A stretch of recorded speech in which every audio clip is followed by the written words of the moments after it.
Number 10, Treaty of Verdun. The Treaty of Verdun, or also known as Traité de Verdun, was a contract agreed on in August 843 in which divided the Frankish Empire into 3 kingdoms among the surviving sons of the Emperor Louis I, the firstborn son and heir of Charlemagne. Long story short, all the grandsons were all at civil war with each other about who was getting what did Grandpa promise. The treaty followed shortly after almost 3 years of wars between the brothers. It was the first in a series of partitions contributing to the dissolution of Charlemagne's empire, and it is seen as a blueprint in which modern societies are based off of. Basically, the brothers all had to split what their grandfather had decreed his own into land. Lothair the First, coolest name, Charlemagne's eldest son, received Francia Media, or the Middle Frankish Kingdom. Louis II received Francia Orientalis, or the East Frank Kingdom. And Charles II received Francia Occidentalis, or the West Frankish Kingdom. You and I both know the youngest got the most. Come on, I'm just gonna say it right out. Everyone likes to talk about the eldest son this and the eldest son that, but we all know the baby gets whatever they want whenever they want, don't they, huh? I'm looking at you, Taylor.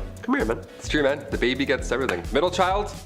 This guy didn't even exist growing up. Didn't hear from him. Number 9, Underground Castle. Big Chet and I are currently replaying Ocarina of Time, so in honor of Hyrule, I gotta include this medieval castle. It was once a residence during the reign of King Henry III. This castle was actually discovered recently underneath a prison yard back in 2015. The old prison castle, we love those.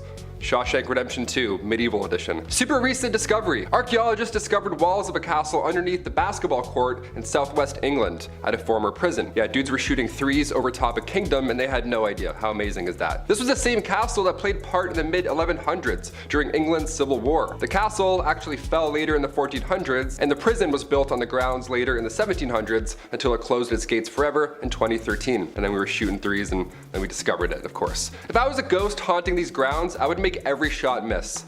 Easily. I would just float near the net, tap the ball away, like, nice try. Back to prison. Number 8, stonemasonry. So we all know about who wrote what and who translated what to what text and which language, while writing what play, which was based on who. But who built all this stuff? When we think of the Dark Ages, we can't forget the megalithic Leviathan stones carved and molded together to create the enormous Gothic castles and cathedrals that are still standing to this day. How did people do it back then?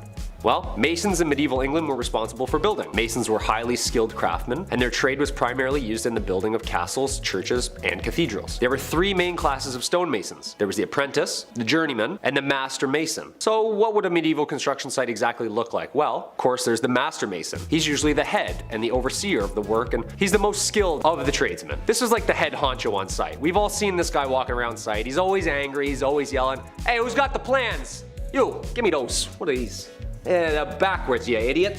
I would have put the window down there." So how did they exactly chisel out all of these castles from one giant rock? Well, they didn't. The stone had to be quarried first, from quarrymen. These were not masons. Their job was to get the stone for the masons to work on out of the ground. Local stone was used first, but occasionally stone could travel vast distances, even from other countries. So I gotta drag that boulder there all the way to Scotland? Okay. Some of the most beautiful architecture ever created can be still seen across Europe. The amount of time and skill it took for these people to have designed, constructed, and chiseled such megalithic sites still baffles me. I'd be trying to read the plan still. Oh, that's north. I got it, we're good. Number 7, apple bobbing. In a time where bodies were literally piling up on the side of the road, I can't believe we got apple bobbing out of the whole ordeal. That's crazy. It seems like ill timing, but it is the Dark Ages. What can you do? Apples historically have always been a symbol of importance. The Greek golden apple started the Trojan War. Snow White's poison apple was a symbol of importance in literature and all that good stuff from growing up. And in the Middle Ages, apples were viewed as a symbol of romance and fertility. These things have roots, pun intended, of course. In medieval times, bobbing for apples was flirty. It was their version of speed dating, dare I say. What happened was all the leftover apples from the big harvest were then put into a big bucket. Each apple had a villager's name on it, and then maidens would have 3 chances. 3 chances to grab that apple with their teeth. 3 chances to win a date with the English Tad Hamilton. What a weird time. Can you imagine if this was in Game of Thrones? Reek is just shivering for 2 seasons, bobbing for Ramsay's Bolton apples. We're like, medieval times were dark, holy shit. Number 6. The feudal system, aka feudalism, was a form of structure system existing in medieval Europe in which people would work and fight for nobles who gave them protection and land in return. A social, political system in which landowners would contractually bind tenants to exchange their goods, loyalty, and simple space for safety and comfort within the laws of those ruling. Basically, this is like our renter's agreement now. I'll give you a place to stay and some heat. You give me an unfathomable and overpriced amount of shillings for these extremely low ceilings. Yeah, talk about crooks, man. This system stayed in place for more than 1,000 years and managed to fizzle its way out of society somewhere in the 15th century. Not just anybody would ask to be signed to this deal. There was structure and there was order. There was a lord, aka the landowner, aka your landlord, allowing vassals, aka tenants, to rent the land by providing services, especially military services. Yeah, you can stay here, but once in a while we're gonna need you to dump a bunch of boiling water and over that wall. Is that cool?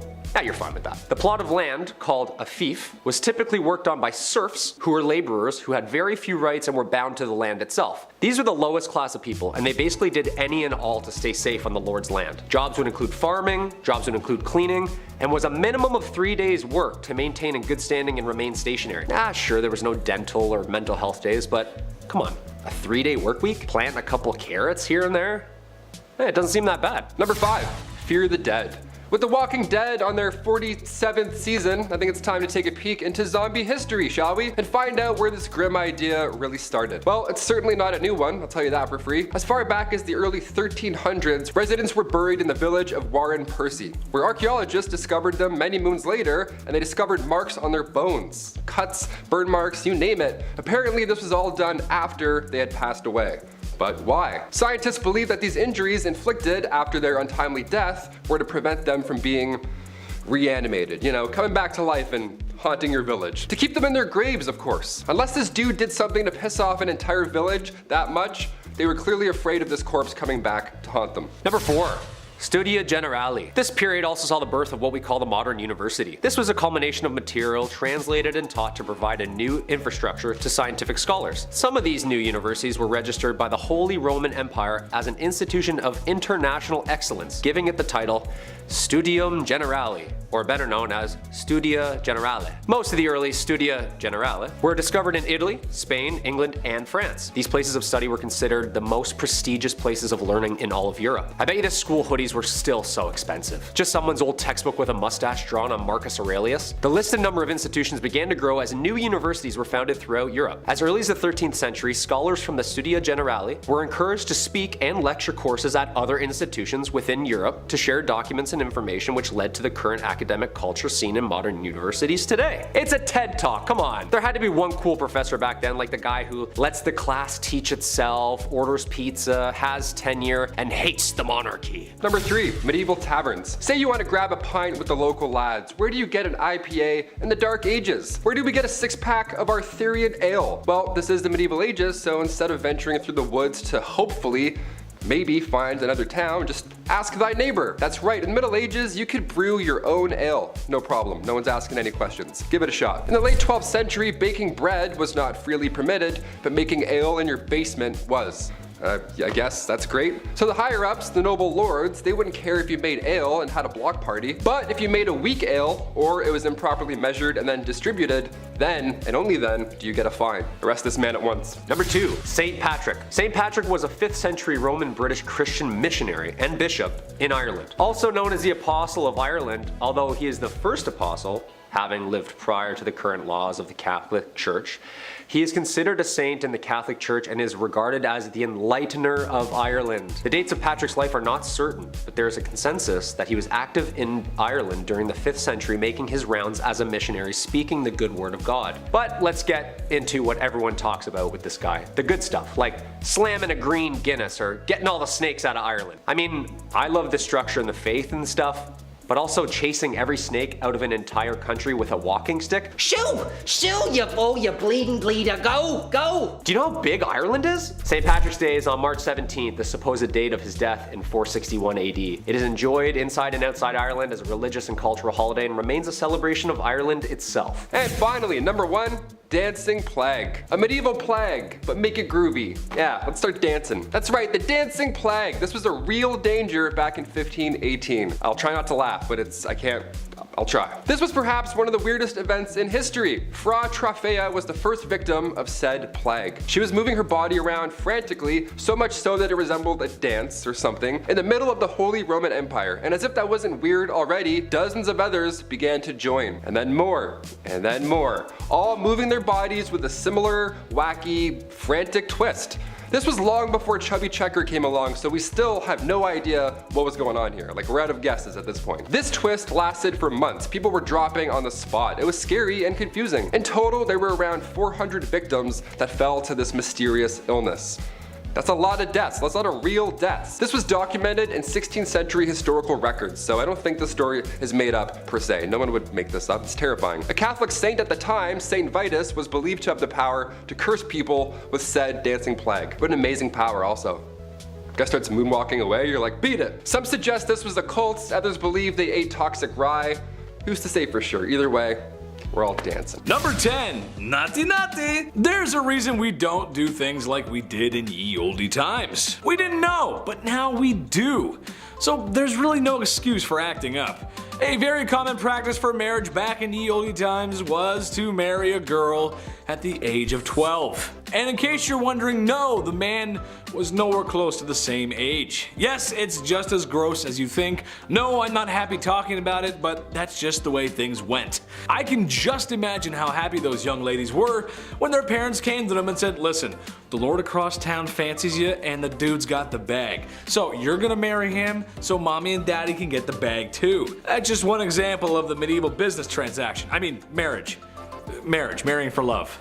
Number 9, pull up a chair. The people of my generation either struggle to phone the doctor to make an appointment because of crippling anxiety, or they flaunt it on OnlyFans. There's no in between. However, I still think most people would feel uncomfortable finalizing their marriage in front of a party of witnesses. I honestly cannot think of a more awkward situation. Do you cheer them on? Are there sports commentators talking about the moves? Are there snacks? You could be there for 30 seconds, or 10 minutes depending on who you're watching. It just seems like a lot of unpleasant viewing to walk out of a room later to then all agree that yes indeed, that couple is married now. But hey, that's just how it went. Witnesses or family would watch you do what animals do on the Discovery Channel. Number 8, the birth factory. Soap and sanitation is one of the greatest things ever invented. Don't you just love taking a hot shower after a long day? Oh, I know I do. Hygiene was not the greatest back then, and while not the only factor, it did contribute to a high infant mortality rate. It was just one of the many factors. So, when young women were married, and married rather quickly, it was time to start pumping babies out. It's more of a quantity over quality kind of thing. Before marriage was declared a holy sacrament, these things were happening everywhere. Pubs, town squares, heck, even in your house. Now, for the people at home, can you tell me how you feel about the holy sanctity of marriage? Especially after you've been married for more than 10 years. Does it feel good? I bet it does. Number 7, wrapped up. One of the weirdest superstitions and traditions that still carries on today is that the bride cannot be seen by the groom before she walks down the aisle at the wedding. Why? Well, it's bad luck. After all, that could ruin a marriage. Not like any other factors would have a hand in that. Like in-laws from hell, or spending way too much money on the wedding, putting you in crippling debt right as you're just about to start your life together, right? Well, this was the way of the medieval wedding, and something used to even keep things mysterious was for the bride to wear a veil. It was thought that it would protect her from evil spirits, but also keep her from being seen by the groom, which honestly sounds like it might have been worse. So when the groom got to unwrap his wife, if he didn't like it, well, sucks to suck, brother. Just imagine your bride walking down the aisle and then, yes, I will get married to you. Let's do it. Number 6, Mr. Steal Yo Girl. This one's pretty messed up. I'm not even sure how this was even possible, but hey, here we go. So on your wedding night, it was the legal right of feudal lords to come on down to your place and shack up with your soon-to-be wife. What? Who most likely was a virgin? That's right, the government would come down and fornicate with your wife. Sounds just like the IRS. Anyway, this messed up tradition is somewhat shrouded in curiosity due to its extremely uncomfortable nature and its legitimacy. It may or may not have happened, or at least if it did, it might not have been as commonplace as some people may think. Moving forward, I think it's safe to say that this tradition can stay in the past, as there's no need for the mayor of my town to be sweet talking to my wife during the wedding. Hey, Mr. Mayor, you get your hands off of her. Number 5. Mamma mia! The best man at your wedding was most likely the groom's best friend who he most likely met in college and probably was part of his fraternity. And when given the mic to make a speech that was slightly inappropriate for younger audiences, the most common words of his vocabulary were probably bro and dude. All college friends put aside, the best man of the past had more of a greater responsibility than regaling the tale of the kegger at Stacy's house. Besides the feudal government coming to tickle your wife's fancy, there were others who wished to take the bride away, Bowser style. The best man's job was to prevent any of this from happening. Trying to get away with Koopa kidnapping meant the best man was gonna do battle with you, or just make sure the bride is protected. Like, you know, trying to run away from an arranged marriage because women are treated like property. Basically, he's a Luigi to Mario, except everyone actually respects Luigi in this case. Number 4. Arranged marriages. All this stuff sounds awful, and you might be thinking, why do these women go along with this? Well, it's because they didn't have a choice. A lot of women simply didn't have the right to choose who they married. Kind of a rough time for the ladies. I would also hardly call these marriages marriages, as it really was more the lines of something like a business deal or a proposal. Families promised daughters to others. Being basically sold off to someone probably isn't a good feeling. For wealthier families like royals, a lot of times it was just about wealth and power, but also about keeping alliances, keeping borders in check. Your daughter marries my prince, now we're allies. Oh, you've got a son? Great, because I've got a niece that just turned 13. Gross. Number 3. Marital disputes. I like to joke around in this channel. Oh hell, who am I kidding? I like to joke around all the time. But this is kind of a touchy subject. But it's the truth, considering everything else that was going on, and it's not that far from the truth to say that women probably were not respected well inside the home either. This was a time long before equal rights and the resources that women today still need in case of domestic issues. I, as an internet comedian, cannot do the subject justice, as it's something of a more sincere conversation to be had. However, I can talk about it from the medieval times, and some men just needed to be put in the naughty corner bad. Life was a lot harder for the average Joe back then, which means it was a lot tougher for the average Jane. Tough conditions don't excuse men treating women that way, but what I'm saying is, it just wasn't a great time overall, especially for the women. Naughty, stay in the naughty corner, you bad medieval men, bad. Number 2, mail order. This kind of goes without saying, but men basically just got to pick a wife. Using money, power, or because somebody just owes you a favor. You get to pick out a wife. It was basically like shopping for a new car. You look around, check your options. Remember, this is the time when women were treated as property. Perhaps the biggest divide between men and women back then is that while men treat marriages like business or political agreements, they are still looking for love, where for a woman, she just doesn't have that option. Sometimes marriages go bad, but can you imagine what it would be like to be in a marriage you didn't even want to be in from the start? Man, that's rough. Number 1, married games. This one is just too weird not to mention. Divorces were not that common back then. Till death do you part, and depending on if the church would even allow it. But however, in the ye olde times, in the land of Germany, there was a really messed up process called trial by combat, which basically meant when husbands and wives needed to work something out or separating, they fought for it, Hunger Games style. The man was placed in a hole to level the playing field, and the woman had a sack of rocks that she would use. Not that any married couple today would ever want to hit each other over the head with anything, right? Come on, that's no, you guys love each other. And when this display of happy matrimony was finished and a winner was declared, the other had their light snuffed out. In a nutshell, the only way to divorce or remarry was if your spouse ceased to exist. So, here's some weapons to deal with it. Go ahead, here you go. Kicking off the list at number 10. Boiling. Whenever I get in a bath that's too hot, I think of the medieval times. I can't help it. I can't believe this was once a real thing. I get chills thinking about it. Either water or oil would be used for this ancient punishment, to die by being boiled. That was reserved for those who poisoned others. So if you have any vials of poison, toss it. Don't do it, man, trust me. In 1531, the time King Henry VIII was running the show, they made boiling a capital punishment. So poisoning somebody back then was equal to treason. Therefore, it was agreed you should be boiled slowly in front of like a room full of people. I would say that's the worst, but I know what's also to come on this list. Number 9.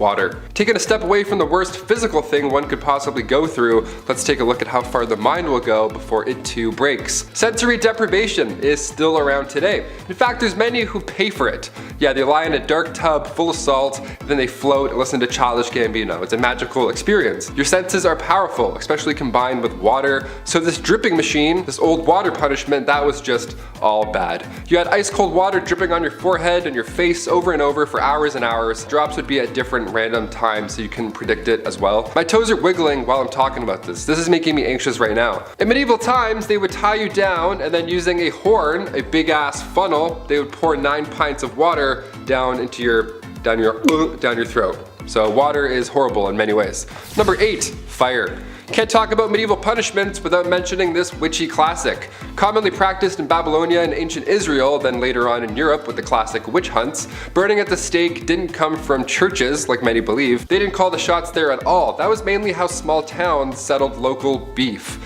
Yeah, by burning at the stake, instead of just like a fist fight at the park. Burning at the stake came in full swing way back in 1431 in France. French disbelievers like Joan of Arc, they were burned at the stake. It was crazy that they actually did this as a form of punishment. This is one of the worst medieval punishments, and believe me, there's a little bit of a silver lining here. It was quicker than most. Sometimes. Gunpowder was sometimes used so that the burning and stuff would be much faster and brighter and louder and much more horrible. A lot worse on paper, but a lot faster. So honestly, I think it's better. History is insane. Another red hot punishment used in medieval times was when the accused had to hold a red hot iron bar and then walk a few steps with it.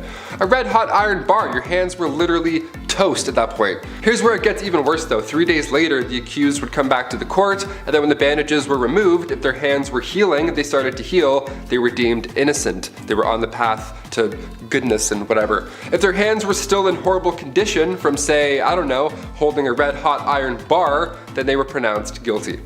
That's how the courts worked back then. Number 7, the rack. On to something not so hot and fast, but rather dull and slow. The rack is surprisingly well known. It was originally introduced to the Tower of London around 1420. The Duke of Exeter referred to this device as his daughter. What a weirdo. It's like guys who call their car like she. It's like, okay, just a little bit too close to your automobile, man. Relax. It was an open bed frame type device where your ankles were tied at the bottom and your hands were tied at the top. Already we're off to a horrible start. It was horizontal as well, and sometimes it was up. It was all bad. It would just leave you hanging by these ropes, and these ropes were slowly tightened more and more, obviously causing some problems to muscles and joints that were, holding things in place. This was done to extract information. This is also one of the worst things I've heard. Even getting tickled like this would be horrible. I couldn't even imagine. I make jokes because I'm uncomfortable. Honestly, hit that thumbs up to spread some good vibes because we're not even halfway done, folks. Number 6, molten metal. This was another form of capital punishment, and if you've seen Game of Thrones, it'll ring a familiar bell. A few of these do, actually. Yikes. Metal would be heated up in a cauldron for a long time to the point where it was liquid. It was molten metal, just a soup of minerals.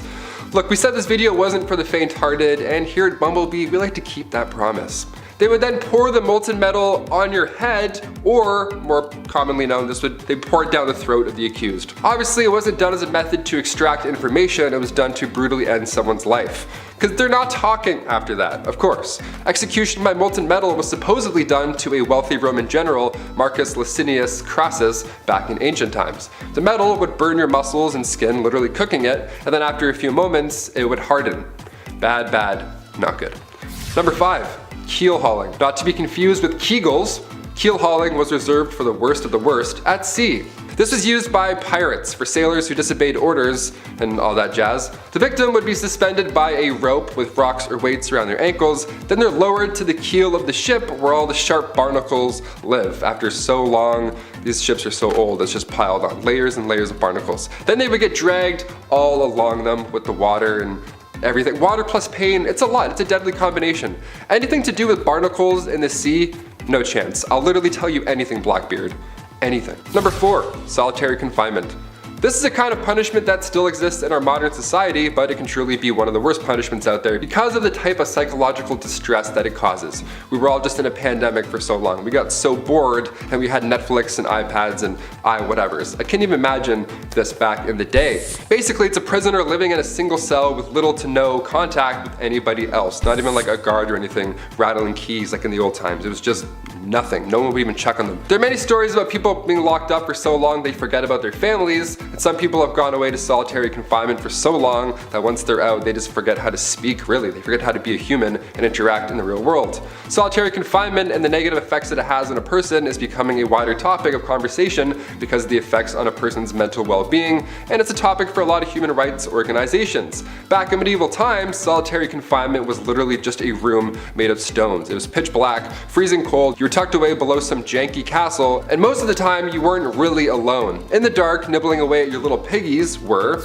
number 3, rats. Another Game of Thrones classic.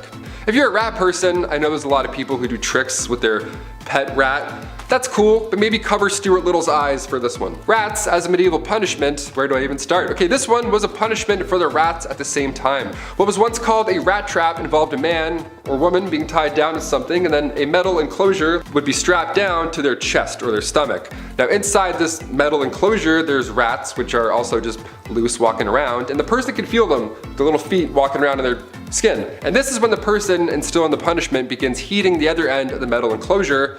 Historically, it was hot coals that were usually placed on top, or there's a fire underneath, which quickly creates a hot environment for the rats inside.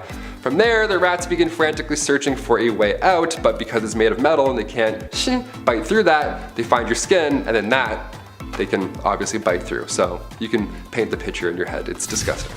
Number 2, the breaking wheel. The breaking wheel is literally just a large disc, a pirate ship wheel almost, just lying there, where somebody is then tied to it and everybody else just hammers them and beats the shit out of them over and over. But of course, since we're talking about medieval times, everything has to be a show and whatnot, so once the accused was beaten and then presumed dead, the wheel would lift up and turn just to show everybody what's up. Another way to use the breaking wheel, yep, there was more than one, again, creative folks back then, they would tie a person to the wheel and then continue to rotate it, and then all the ropes below would get tighter and tighter and twist. Kind of like the rack, but with a literal twist. And finally coming in at number 1, the brazen bull. This one takes the rat's problem and then makes it a you problem.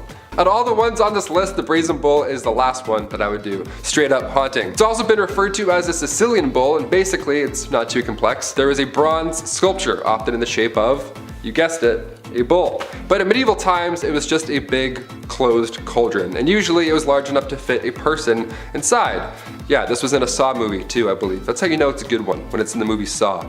So once the person was locked inside or it was leaned over so they couldn't get out, a fire would then be set underneath this bull, and then you can probably figure out the rest in your head. They would even engineer the bull so that when somebody screamed, it sounded like a bull's roar. Number 10, property. It should be no surprise to anyone watching this today, but women's rights and the treatment of women was not everyone's priority in the medieval ages.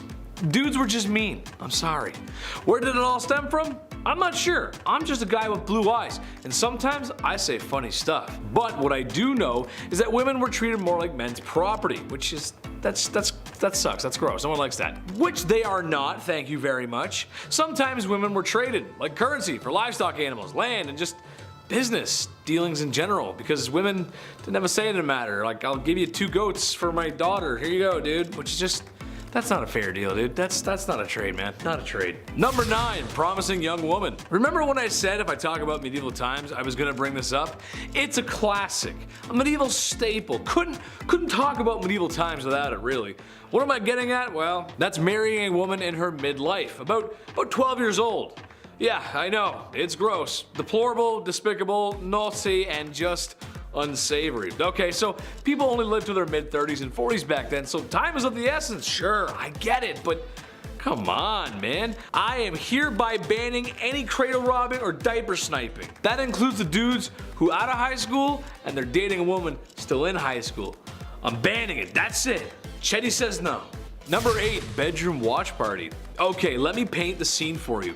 It's 2009. You just finished pre-drinking and watching the latest episode of Jersey Shore with your friends. There's enough hair product in your hair to keep a bowl of lime jello still. You slap on some Uggs and head to the club.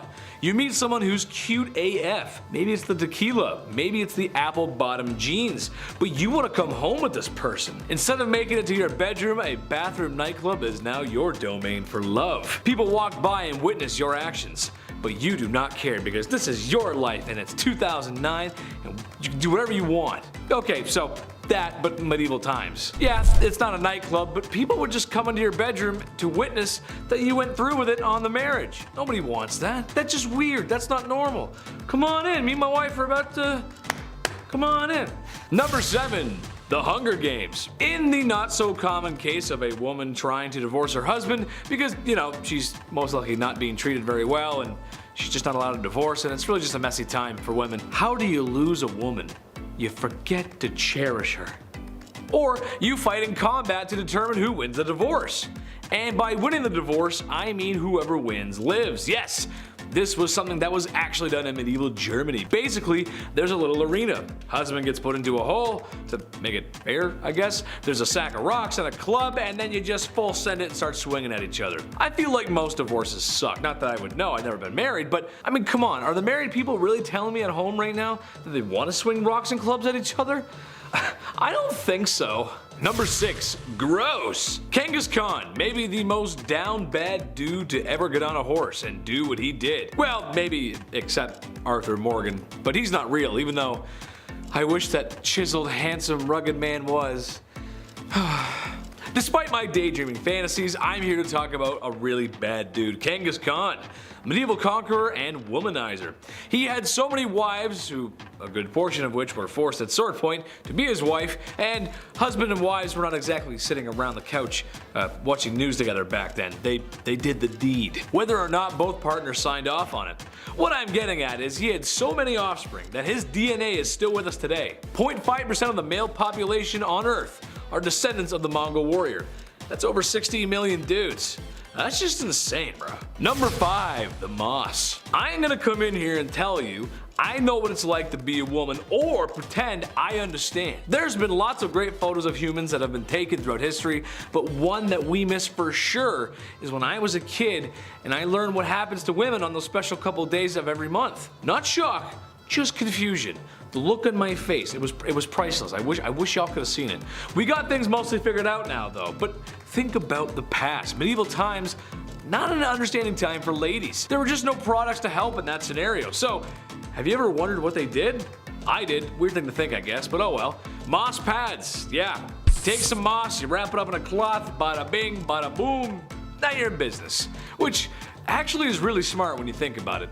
I never would have thought of that, but I'm a dude, so I wouldn't think about that. I don't think about those big thinking thoughts and things sometimes. I'm just a big dumb guy. Number 4, witch hunt. This is also a time where if a woman speaks out of line, or does something to upset the feng shui of things, there's a good chance she will get labeled a witch and burned at the stake.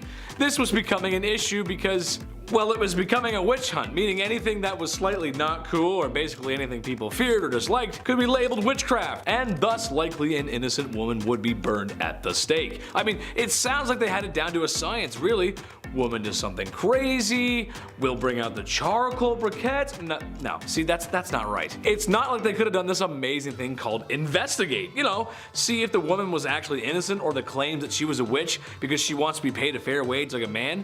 Doesn't really sound like witchcraft to me. Maybe don't be so hasty to bust out the pitch and torches. That's all I'm saying. Number 3, you gotta do what you gotta do. I know what it's like to be down on your luck. Trust me, it sucks. It's not fun. But you budget, save, and work hard. You'll be back in the black before you know it. Women of medieval times got up and went to work. The kind of work a lot of women were forced to do because of circumstances. The oldest profession in the book, selling booty. It's been happening since day one and it won't be going anywhere soon. Now, I'm not here to condemn that kind of work. And funny enough, in medieval times, it was considered to be an actual profession. I just feel if you're gonna be in that line of work, it should be your choice. I'm a Las Vegas kind of guy. I love gambling, boozing, and the freedom to do what you want after strolling out of a casino after too much drinking and gambling. If you know what I mean.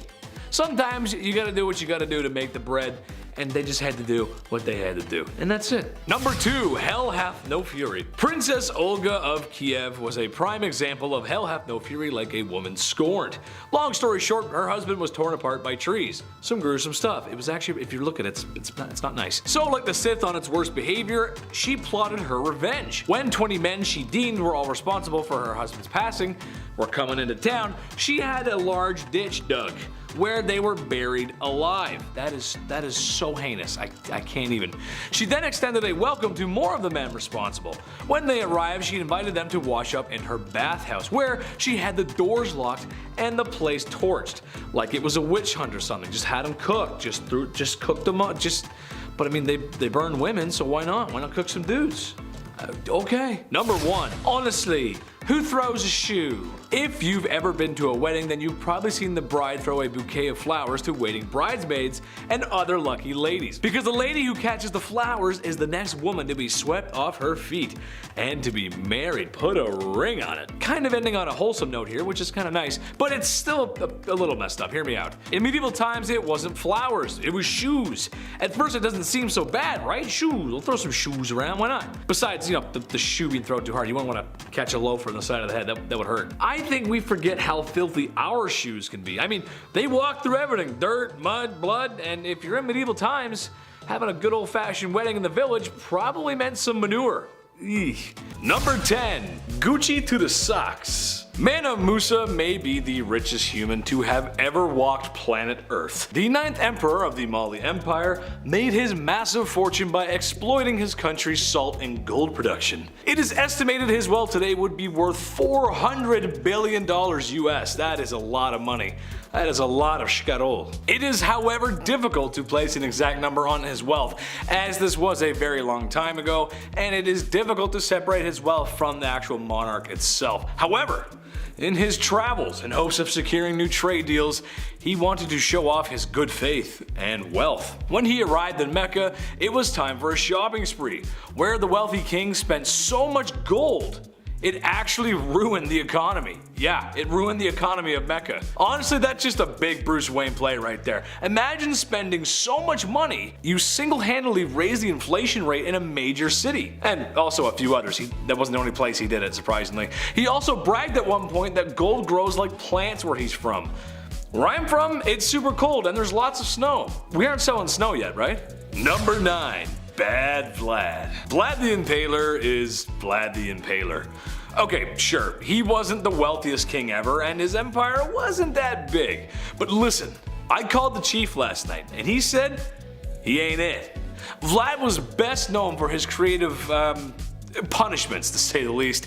Vlad was just the kind of guy who took some folks he didn't like and, impaled them with large wooden or steel stakes. Vlad, he did not discriminate either. While a lot of poor people did end up with the worst suppository ever, he also ended up unaliving some wealthier folk too. This one time at band camp, Vlad had 2 guys come visit, and when he asked them to remove their hats, as was custom in Vlad's kingdom, they refused, which in hindsight was a really bad idea because then Vlad had their hats nailed to their heads so that they may never remove them again.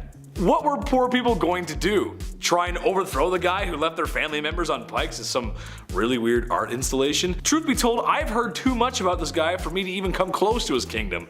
I'm good over here. I don't need to be anywhere near him. You stay over there, I'll be over here, it's all good. Number 8. Return of the Mac. Okay, so you guys know Rome, right? Beautiful ancient city, monuments, aqueducts, a big scary army with red brooms on top of their heads for some reason. Mamma mia, it's beautiful. But it didn't last forever. After many years of conquest and living well, it eventually decayed and sort of split in half, with a west and east. The East becoming known as the Byzantine Empire, which it honestly did pretty well for itself too. This includes the adventures of Basil II. He's nicknamed the Bulgar Slayer. For video games out there, Doomslayer is a big dude in green armor that does what exactly? Slays demons. So that means Basil slays Bulgars. Huh? Yeah, real nice dude. With his financial might and power, he was able to conquer Bulgaria, which lasted a long time actually. And by the time of his death, Basil was the wealthiest man in Byzantine. A classic tale of a man in charge exploiting and pillaging those less fortunate. Number 7. Off with his belly. King Henry VIII was a guy known for a few shady things. Removing your wife's head because you want a new wife isn't exactly the nicest way to go about divorce. I could think of some nasty other stuff too. I know what the I'm saying. I think what was rather more interesting, however, was the king's diet and the quality of life divide between royalty and peasants. especially compared to the average person at the time. Sure, he was the king, but the list of foods and menus that were available to him were crazy, even by today's standards, almost rivaling the wealthy of today. His banquets would often include pork, chicken, fish, goose, beef, fruit, bread, and desserts galore. Extravagant desserts with beautiful designs. And of course, you gotta have some wine to wash that all down with, which, funny enough, might have made them healthier to drink wine since water purification at the time wasn't so great. It is said he was consuming way more than the average person's calorie intake. Also, not to mention, his food was fresh, or as fresh as it could be for the time. And if it wasn't, it was seasoned and preserved with very expensive spices from the far reaches of the globe. Spices that no normal person can get their hands on. The average person may not have been starving, but the quality of food and lack of fresh proteins show you what the almighty gold coin can do. Could someone please pass me the turkey? Number 6. The Cowardly Lion. Richard I was the King of England for a decent amount of time, but didn't spend a lot of time of it in England. He spent most of his time raising taxes so he could fund his international warmongering. After all, that's kind of what history is about. History doesn't usually remember the times we were super friendly and got along. Which brings us to the Crusades! After recapturing Acre in 1191, his enemy Saladin was considering options of what to do next, and also considering prisoner swaps, which actually was common for the time. Sadly, Saladin may have been taken too long, or may have been planning a retake of the city, because Richard had waited too long. Not sure what Saladin was up to, he took prisoners from Acre who were poor civilians and soldiers up onto a nearby hill in full view of Saladin and slaughtered 3,000 people. He's remembered for being Richard the Lionheart for his bravery. All I'm saying is that it's not very brave to kill innocent poor civilians.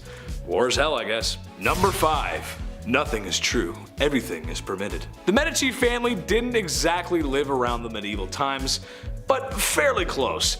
That being said, the family is something similar to the Kardashians of today. No, not a hit reality show based around wealthy women who sit around their mansion all day looking for a good verbal argument. No, but rather a well-known family who had extreme wealth and as time went on gained a lot more wealth and power.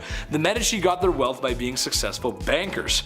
And when you got money, you got power. And they owned a lot of property and had clients in multiple cities. Some family members would later become royalty like Catherine de' Medici, and even more powerful by some family members becoming next to the Lord himself as the Pope. Which, if you're into that sort of thing, you would know how serious that position really is. What I'm getting at is, you don't get that powerful without breaking a few eggs. They used money and power to manipulate, and they got their way. Number 4. Diaper Sniper. Alright.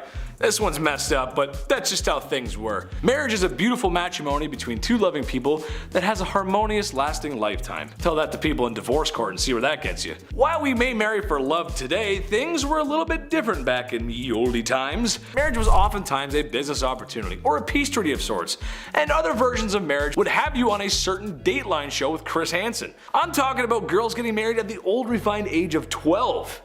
Yuck. It's just how it was. At the time, that was considered the age of maturity, but I mean, if you only live until you're 35, it kinda makes sense, I guess. While most of these cases are from poor people, at the end of the day, they were women and simply could not own business and property that men could. So it's in the best interest that a wealthy man marries a poor girl. Gotta do what you gotta do, I guess. Number 3. Dyslexia for cure found. I don't know about you guys, but sometimes reading can be really hard. You've seen my blooper reel. I mean, I went to school, I got my grade 10, and that's really cool. Maybe soon I'll be able to go to college and get my PhD. But I wasn't a big fan of school, I just like to hang out with my friends. But then again, I did have the opportunity to attend school. The same cannot be said for poor peasants in the medieval age. Some wealthy kings would go as far as to ban the serfs from learning to read. Wouldn't want your population to be too smart, they might overthrow you after all. And sorry ladies, that means you aren't going either. Schools were boys clubs, no girls allowed. The richest of families could have their son sent off to be a squire and eventually enter knightship for their royal throne. But this was for the very rich. I can't help but think that I would look good in all that metal armor though. Give me a sword, a shield, noble steed. Assuming the wealthy would let me go to school. Please sir, could I learn to read? Number 2. Do you require a bowel movement, sir? Kings will be kings, and sometimes they do some things that shouldn't be things. Meet the royal groom of the stool, a man who must follow the king around with a ye olde porta potty, or really just a bowl, where he would be ready to assist the royal in a release of his bowels. Originally created by King Henry VIII, the groom's job was to assist the king with a box to relieve himself, also carrying towels and water, even monitoring the outcome of such daily events. After all, he's the king, gotta keep tabs on his diet. It's also rumored that the kings may have even required assistance in hygiene after the fact. Which, I mean, come on, I know we all need help sometimes, but that's a tad much. With all the disease and not hand washing at the time, I'm not really sure anyone ate food ever again. Number 1. Dead end job. Wiping a royal bum is tough, but cleaving a man's head from his body kinda sucks too. The rich uphold the law, and that means when it's time for the death penalty, somebody's gotta do it. Somebody with less money and somebody who might not have a choice, as professional unalivers at the time often were handed down the blood-soaked acts of their kin. On one hand, you have law and order that is respected. On the other hand, you have a profession that sees law and order through, but is not that well respected. Makes sense that the job kinda sucks though. Unalivers often had to practice their skills and eventually work their way up to the real McCoy, practicing on pumpkins, animals, and eventually criminals. If they got it wrong, i.e. too many swings of the axe, people would rush and attack their unaliver. Despite what movies and cartoons may make you think, these people did have empathy for what they were doing, and because of their social status, a lot of them live lonely lives. Number 10, beauty sleep. When you go to bed at night, ideally you want 8 hours. Me, personally, I'm lucky if I get like 6. I don't know, I'm like a child. I'm restless at night. I'm kicking around, I'm making weird noises. It's insane, it's problematic. Maybe I should see someone. If this were medieval times, however, I'd be set. See, back in the Dark Ages, it was common to have 2 4-hour naps at night rather than one swift 8-hour slumber. See, many believe this was to tend to a fire, or hopefully not a fire. You know, gotta wake up, make sure things aren't gone. It's medieval times, it was rough. You wake up, throw a log on, yawn, and then hop back into your pile of hay. I don't know, whatever they had back then. Good times. This system of waking up after 4 hours, it sounds like an unhealthy inconvenience, but in reality, historical accounts suggest that people in the Dark Ages generally slept for longer periods of time, despite their sleep being interrupted by periods of wakefulness. They slept longer due to the fact that, you know, light bulbs didn't exist yet, so lava lamps weren't a thing, neither were alarm clocks. So people would often go to bed shortly after sunset and wake up with the sunrise, so that's a good rest. That's a good medieval rest. That's like 12 hours. Number 9, the Norse disappearance. I just watched The Norseman. I'm gonna start barking at people now when I'm on the subway, just to, you know, get my old roots back, my old Norse roots. There are several theories regarding the disappearance of the Norse from Greenland during the Dark Ages, right? Where did they go? Where does a Norse Viking go? That's a little concerning. Where'd that guy go with the beard and the hatchet? That's a little important. One theory suggests that climate change played a significant role. The Little Ice Age, which began around the 14th century, that led to a decrease in temperature and a shorter growing season. Of course, making it difficult for the Norse to farm and raise livestock and, you know, have that big mighty beard and eat good. This could have resulted in a decline in food production, leading to famine and ultimately the collapse of Norse settlement. Another theory suggests that the North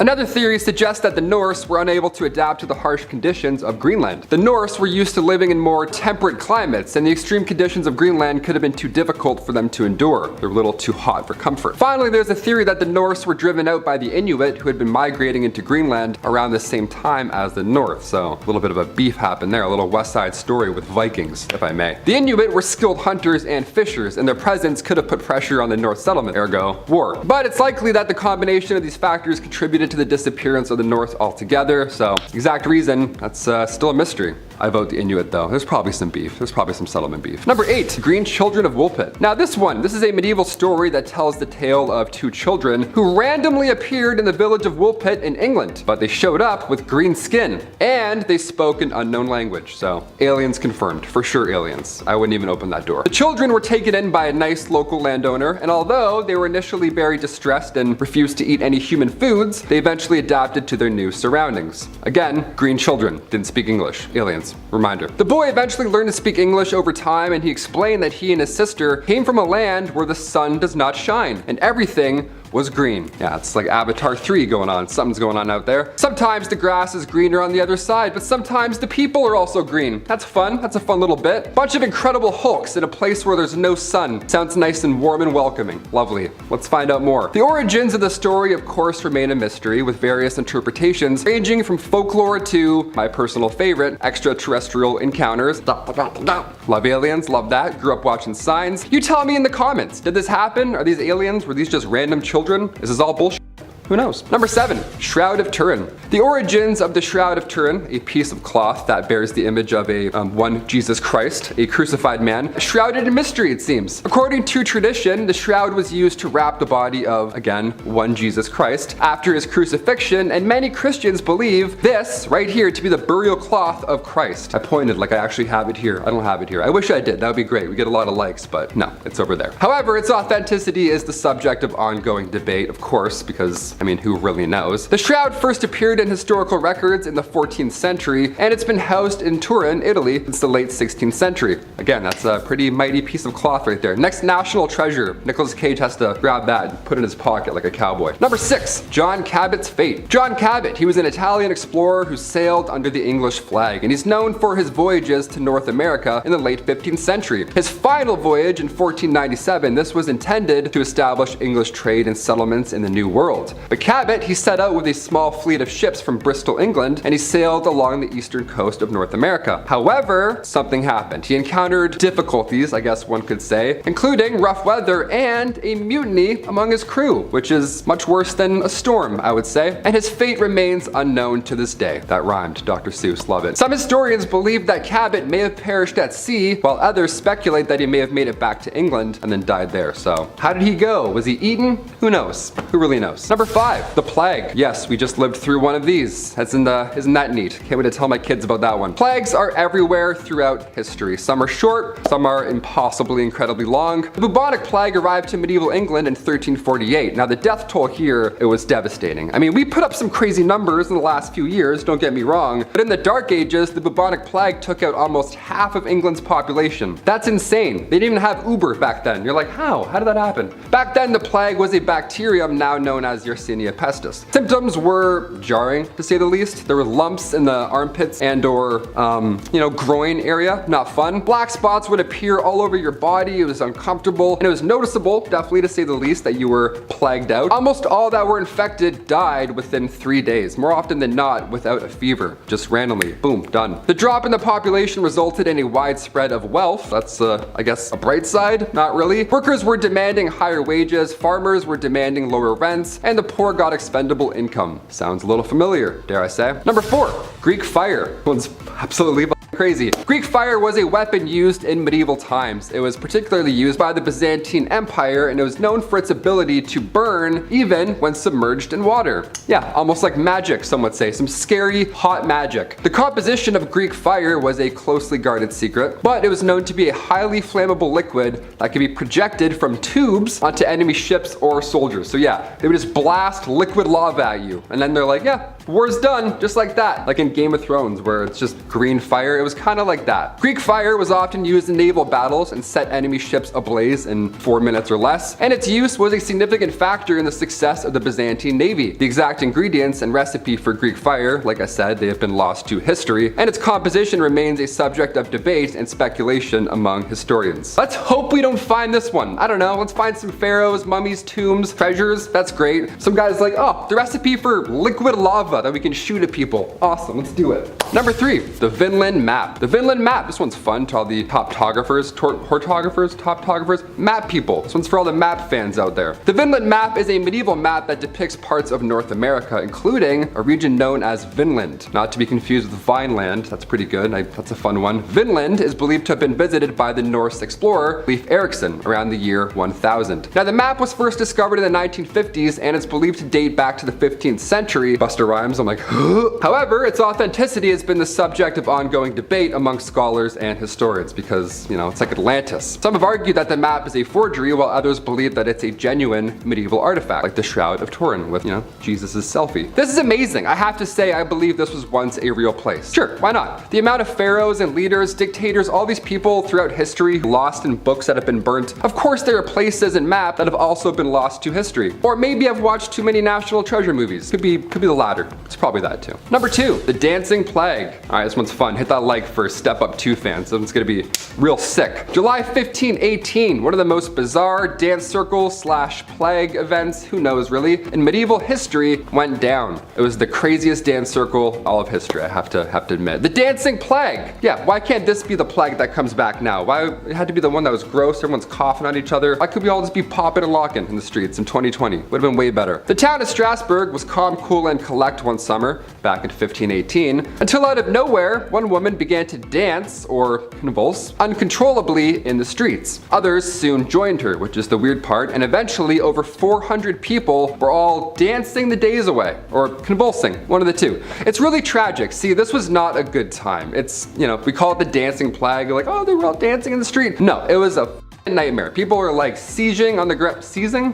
People are seizing on the ground. It was tragic. A good amount lost their lives due to pure exhaustion alone. Authorities, they tried their best to help out the situation. They paid for musicians to perform for them while they convulsed, which is just the thing you need back then. They're like, oh my god, what's happening? Quick. They just played music. They're like, this makes it way better. This is so fun now. No, it was horrible. Everyone was sick. This was a disease. This happened a few times in Europe, believe it or not, between the 14th and 17th centuries, and we still don't know what exactly happened. All we know is that it was some sort of illness and that it was not like Step Up 2. Apparently it was not sick, nor 3D, nothing like that. And finally, number 1, no insults. This one here is great. This would change the game today. If we brought this one back, so good. I can't whistle, but it'd be like that. If you hurled insults at somebody back in medieval times, they were entitled to compensation and they could summon everyone else who's around at the time to be a witness. Yeah, if you spoke bad of someone during the Viking Age, even if the person wasn't there, it could ruin their reputation. And because of that fact, you now need to pay them for the possible damages you caused with your words, with your sick, nasty words. It doesn't even matter if the insult was true either. The reputation was how you gained employment back then. It's how you met friends, and it was really important. It was an important thing not to be messed with. Also, if you insulted one man, apparently you insulted his entire family as well. So it's like that Vin Diesel kind of Fast and Furious families everything vibe where with one person, they're all coming at you. It was rough. There were some words, however, where a man would be allowed to kill you if you said it. I don't even want to know which words that was. Sometimes you went a little too far spreading lies, so they had to make it a capital punishment. Thou shalt not talk smack. Get out of here. Rome really had existed as nothing but a name by the time the empire falls on September 4th of 476, having been falling inwards on itself for just short of a century at that point. So started the periods between the 5th and the 15th centuries known as the Middle Ages. This time can be split into 3 main sections: the early Middle Ages, aka the Dark Ages, high Middle Ages, and late Middle Ages. One of the most famous events from the entirety of the Middle Era was truly kicking some ass in the Dark Ages, and it was the Black Death. Something that nobody gets anymore, with exception for a cool 20,000 some odd people between 2000 and 2009, and 56 people in the United States in the last few years. But if we pretend that we don't know that, and if we can avoid chipmunks like the effing plague carrying hairbringers of death they are, then we most likely don't have to worry. But travel back in time, say to the 800s or even 1340s Europe, and your chances of surviving are somewhere between 7 in 10 and 2 in 5. Black Death killed as much as 60% of the entire population of Europe. So when you're at work looking around but with those blank dead fish eyes, bored, cross off every third person you see in a pattern of 5 and try to figure out how many of them are gone and who you'd manage without. Probably now being in a position to go, hey boss, looks like you need new middle management team, and ain't since nobody left, hooray, promotion. That's exactly what happened in the Middle Ages too. After half the world died, kinda changed the balance of power. Suddenly peasants could ask for pay raises and improvements in working conditions, and life got a little better for them. This was further developed by the evolution of feudalism, and as a result, the first banks and widespread money supply appeared for the first time in Europe. RIP freedom, hello capitalism. And speaking of the workforce, how about their dirty jobs? Knight, tosher, rat catcher, oh my, there's no shortage of terrible jobs in the Dark Ages. So let's cover a few. So a leech collector was a woman's role. She was often living in the countryside near marshes and bogs, just generally dirty open water spots where she could strip her legs bare, grab a bucket, and wade into the mud, waiting for leeches to sucker themselves on. At that point, she could scrape the buggers off, bucket them, and then sell them in town to physicians, the wealthy people, beauty stores, whatever.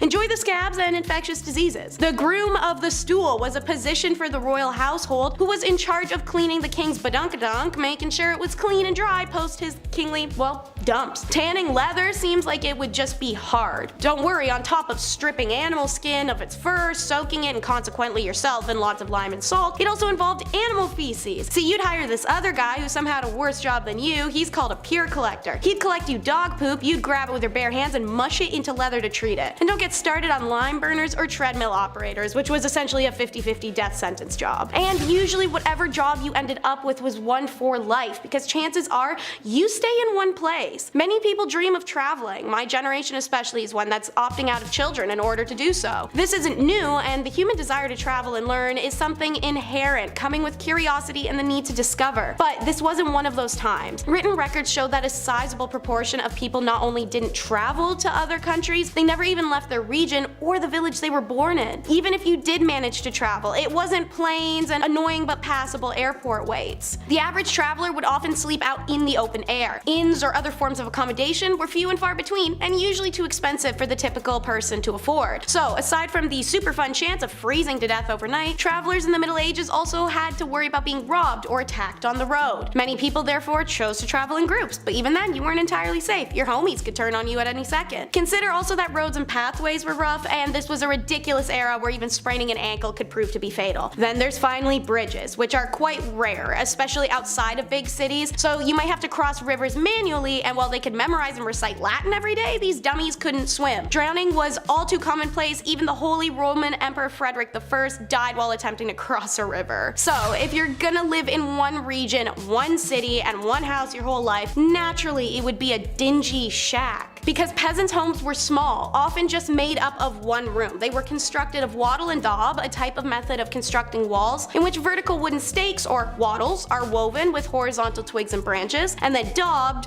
with clay or mud. Then they'd have a thatched roof to boot. And if they're well constructed, these bad boys could be waterproof and stand for a decent amount of time. But they required upkeep, and not everyone can afford that, especially seeing as it's essentially paper mache twigs and mud. You really had to stay on top of this. Inside of a hut, a third of the area was penned off for animals, which lived inside with the family. I know people that complain about the smell of a cat litter box. My God, you could have had a whole donkey living next to the kitchen sink.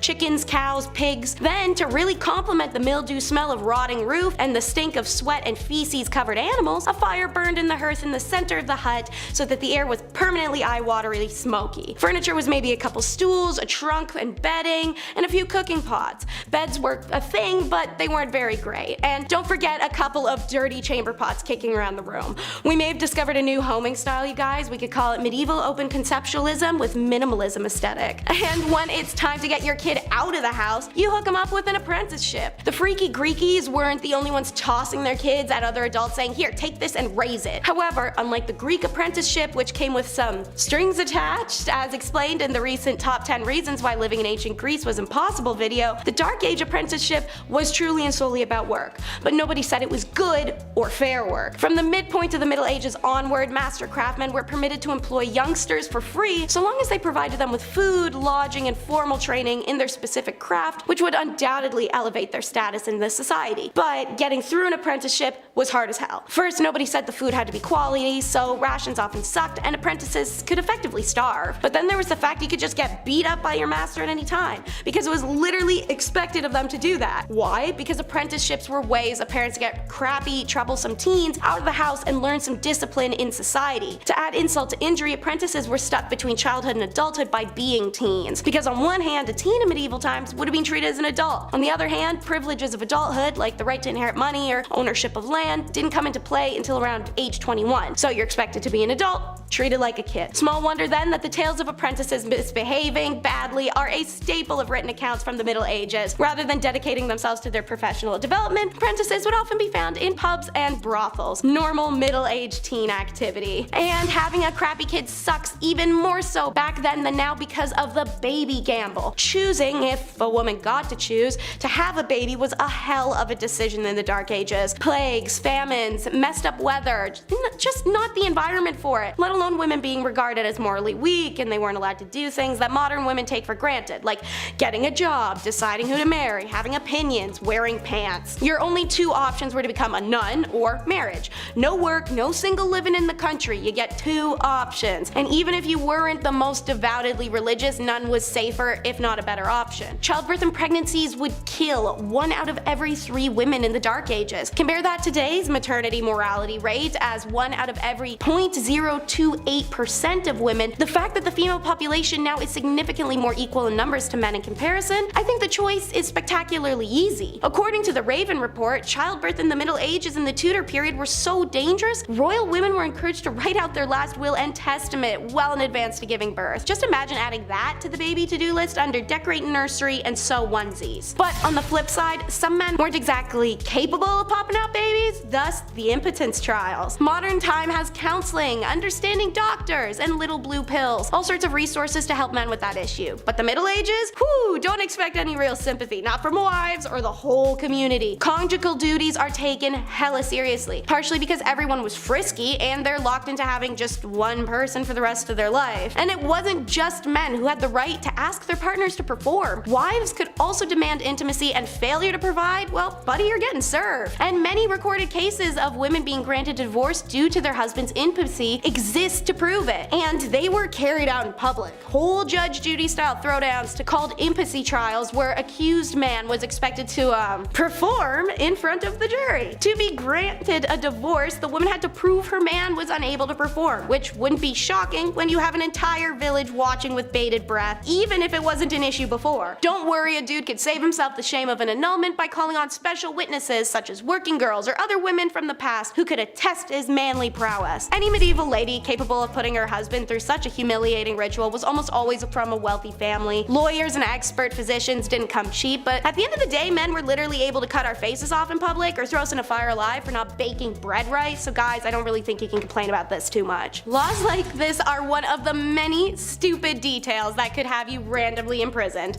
Another one, stingy stripes. Living in the Dark Ages is impossible for a lot of reasons, but having to keep track of hundreds of stingy laws to ensure you don't get locked up over a mistake truly was one of the hardest factors. What was the wrong way to pray? The wrong hair, a mole in the wrong spot, a color only the king can wear, or how the simple act of wearing stripes could lead to your imprisonment or even death. Why? Because for some reason striped clothing were seen as a garment of the devil. Thus anyone caught wearing them would at best get an evil eye from people in the street, or at worst get a hemp necktie. From the year 1250 onwards, the only people who were caught wearing stripes were the lowest of the low in society: working girls, handicapped, the ill, the orphaned. They would don striped outfits highlighting their status as outsiders. In 1295, Pope Boniface issued a papal decree banning religious orders from wearing any type of striped clothing. In the year 1310, in the French town of Rouen, for example, a local cobbler was condemned to death simply because he'd been caught wearing striped clothes. Crazily, even animals weren't exempt. Records show that zebras were called beasts of the devil, even though people in Europe had only ever heard reports of them and hadn't even seen one with their own eyes. You can see how these guys led to colonization, right? Ridiculous. With the dawn of the Enlightenment in Europe, the hatred of stripes eased and eventually disappeared, and many look on the phenomenon with confusion, and understandably so. Time for the Shrek references. It's ogres and pitchforks. More specifically, just the pitchforks, and less specifically, really just the farm tools in general. You guys know in the movies like Shrek, when the villagers all come carrying pitchforks and farm tools, and of all things, like, why that and not swords? First of all, swords are heavy, and who has that kicking around? Seriously. Secondly, noblemen could require all male peasants over the age of 18 to report for military service. Didn't matter if it was a justified war against a viable external threat or just a petty fight against a local rival. If you are called up for duty, you had to report. According to histories of the time, around 1 in 5 peasant men would be in a military service. Food and clean water were in short supply, and disease was rife. Some historians reckon 2/3 of all conscripted men who died were killed by unsanitary conditions of their own camps over any enemy action. But peasants were required to bring their own weapons. Moreover, they would rarely receive anything more than rudimentary training, so they're sent to war unprepared and ill-equipped. Thus the thought process, well, if this tool works on my farm, for this, it'll work for that. So, what really sucked about military service in medieval times is how little was in for it for you. These days, joining the military can be a way of learning a trade or generally improving your lot in life. Not so back then. Feudal lords were fearful of their peasants getting too powerful, so you're once a farmer, you're staying one. If a peasant soldier got too skillful on the field of battle, there were several cases of them ending up mysteriously dead. It's like getting a Journalist of the Year award from the CIA. And finally, it wasn't just living that was impossible, but death sucked too. Alright, so evidently, whether from this video, others, or general universal knowledge, Dark Ages was pretty grim reality to live in. It's short, dirty, desolate, and brutal. But when it wasn't short, it was somehow worse. See, anyone over the age of 50, which was a crazy age achievement at the time, was deemed elderly. Unlike other cultures existing at the time, elderly in Europe are not even close to revered or respected. You didn't get to retire, having to pay your own way and continuing to work until physically you simply couldn't. Then, yeah, after that, you're really just a burden. Your own kids are side-eyeing you and everyone's asking you why you haven't died yet. What's the big hold up here, guys? For many, death was the only real chance to escape from everyday hardships or working the fields and trying to get enough money and food to survive. And when that finally happens and you pass through and rejoin the energies of our earth, you will finally find your peace. Yeah, no, psych, that still didn't happen. According to some research in Europe during the Middle Ages, massive 40% of graves were disturbed. Now, this wasn't like grave robbing during the Enlightenment. There were no university medical schools paying good money for fresh corpses to study. Rather, most cases of grave disturbances were run-of-the-mill theft. Often people would be buried with a small selection of their possessions, perhaps a favorite cup, a locket, a stuffed animal toy, or other such trinkets. In tough times, even some dead person's mystery grave junk might be enough to tempt a broke thief to dig someone up. However, this wasn't always the case. There's some even weirder crap too. Archaeologists in England have found evidence to suggest that in dozens upon dozens of quote grave robbing cases, rather than looking for objects, those responsible bound and gagged the dead bodies and then left them like that. It seems like they're fearful of restless souls, or perhaps of the undead rising again. Who knows, they had a lot of problems back then. Starting us off is cutting edge courtship, quite literally in this case. It was traditional in some Nordic countries to have courtship customs involving knives and daggers. This is due to sacrificial nature in their original belief. The purpose of a dagger is prevalent for that after all, but it was also due to its functionality. In Finland, when a girl came of age, her father let it be known that she was available for marriage by providing her with an empty sheath. The girl would wear an empty sheath attached to her girdle, skirt. If a suitor liked the girl, he would put a pukoko knife in that sheath, which the girl would keep if she was interested in him. If she wasn't, she could just toss that anywhere. The knives were often custom, so a man would be able to woo a woman with unique details and imagery on a blade, but could also offer an heirloom or traded blade. Seeing as women of the Nordic region didn't shy away from handwork such as farming, jewelry making, clay working, etching, clothiers, and even some positions like smelting, a blade was a thoughtful and convenient gift that also said, "I love you" a whole dagger's worth. Something so romantic about giving someone a gift they could quite literally kill you with. In the meantime, while the Scans are giving blades, the English are being taught the no-no days and the no-no ways. In layman's terms, they were being told how to have intercourse and when. That just doesn't make for a fun title. You may be familiar with these laws and regulations. They've come up in some of our other medieval and Middle Age videos. This was a time period where the church had a lot to say in state affairs. Not to say that it doesn't now, but they were able to make determinations such as intercourse schedules around the religion. Real laws were in place that people could not have sex on Sundays, Thursdays, or Fridays due to religious reasons. Whenever a holiday had a fasting period, such as Lent, abstinence was expected then as well. If anyone was to deviate from the set rules by having intercourse, they were committing a grave sin. These laws were written in penitentials, which were books that indicated what was allowed under the church rules and what was not. Oral, backdoor, premarital, and self-inflicted intercourse were banned in these books. Now thankfully their wide-range taboos included some good stigmas to have, such as interbreeding, so that minimized people keeping it in the family and messing up our future populations. But even with sexual laws, men could be knaves, which is just an old-timely way of saying being a dog. Now I'm not saying ladies couldn't have itchy feet and dog their way around too. We do it now and we've been doing it then, but it was a lot worse for ladies to be caught back then. So the general consensus is that it was rare, and when it did happen it was usually affairs outside of a marriage. In general, young medieval daters had to be cautious. While peasant marriages were a little more than saying we're married most of the time, reputation, especially for a lady, was huge, as was virginal status. Men of higher status often sought out beautiful peasant girls for affairs. Sometimes they benefited the woman greatly and she'd become an heir to a status child, thus elevating her own. But for the most part, it was pure carnal enjoyment men were after, in a time when women were told to do the opposite. And so it became a game of men trying to win a single woman into doing the act. She had everything on the line while he usually had nothing. Secret flings were frowned upon, to say the least, and were often seen as a sign of potential trouble, hence the English ballad that would warn of knaves preying preying on young fair maidens at country fairs. A young woman caught having affairs was a wild scandal that could even be punished for or put to death, so making the decision to bow to a lord's or even a common man's pressure could quite literally destroy a woman's whole life and being. Yet it's still a decision women made. Hormones. Yet when it comes to marriage, it's always love versus politics. Medieval marriages tended to be negotiations, particularly around dowry, but it wasn't all about money. It was very important that a noblewoman is a virgin at marriage purely out of pragmatic reasons. Marriage, after all, was an alliance union of two families that required healthy and admirable legitimate children to be truly locked in. It's for this reason, as well as the violent men in society, that the church's laws stated that the degree of pressure to encourage a marriage could not sway a constant man or woman, aka no forced consent. What was forced, however, was up to debate, so don't be too proud of them for having that law in place. A woman was able to call off her marriage up until it occurred for this reason, as was a man. Should this occur, dowry was either returned in full or only partially as a fee for the failed union. Alongside this was the courtly love direction romance and marriage began to take in the mid-ages, during a Shakespearean and theatrical influence. Marriage started to become idealized. We'll circle back to how this affected people later, but lower classes consistently did marry for love, since there's little to be gained materially from marrying for them. For most part, there was no official ceremony. That the social level marriage was more like, hey, we're married now and living together. By 1400 AD, there were actually many laws decreeing marriages needed to start becoming a public affair,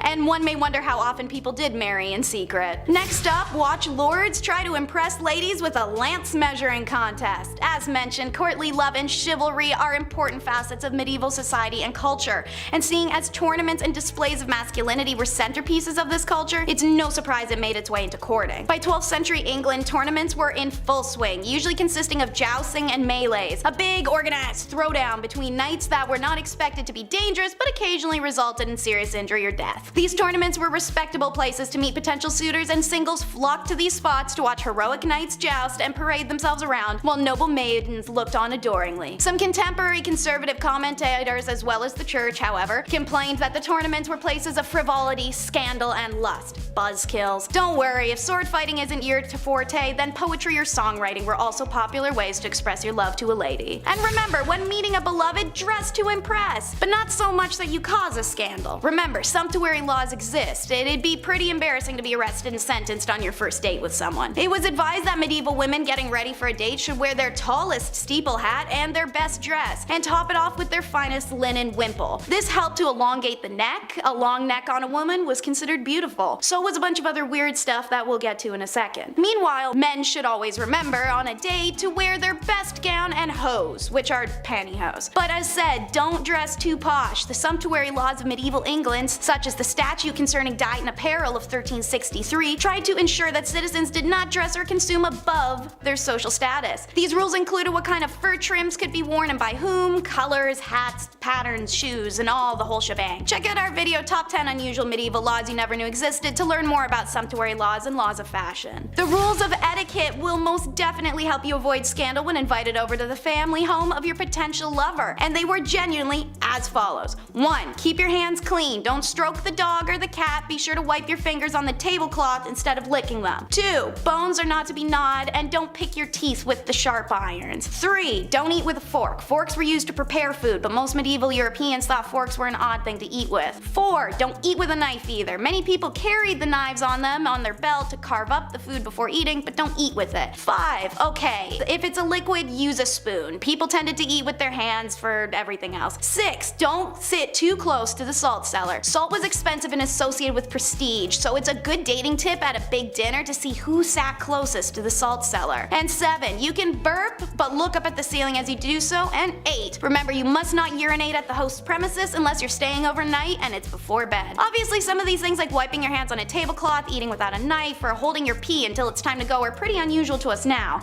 But back in the Middle Ages, if you wanted that shorty and not to ruin your reputation, well, you're burping at the ceiling, bro. I hope she's worth it. Next up is how love makes you crazy. This is a fascinating wormhole to travel down, and I learned from several journal articles that lovers in the Middle Ages had a real tendency to go mad. I mean, we all know the examples. Elaine, the fair maid of Astrolot, pining away. Romeo and Juliet taking their lives, and the raving madness of Ophelia. But these are just dramatizations, right? We tend to regard accounts of love madness in medieval literature as evidence that they overestimated the strength of erotic passion. In classical and early medieval periods, period, sexual love was regarded as carnal appetite to be controlled. But with the rise of poetry sentiment and the theater came courtly love, which was seen as a highly spiritual desire. The idea of courtly love had more to do with the concept of loving rather than pleasure. This idealized kind of love was based on a secret union where two lovers could only love from far away. These sorts of unattainable relationships were increasingly romanticized, but in medieval society, the notion that erotic love could drive people mad may not be so unrealistic. We understand now that mental illnesses are sometimes provoked by the stress between the individual and their social environment. Think of the pressure a woman had to marry.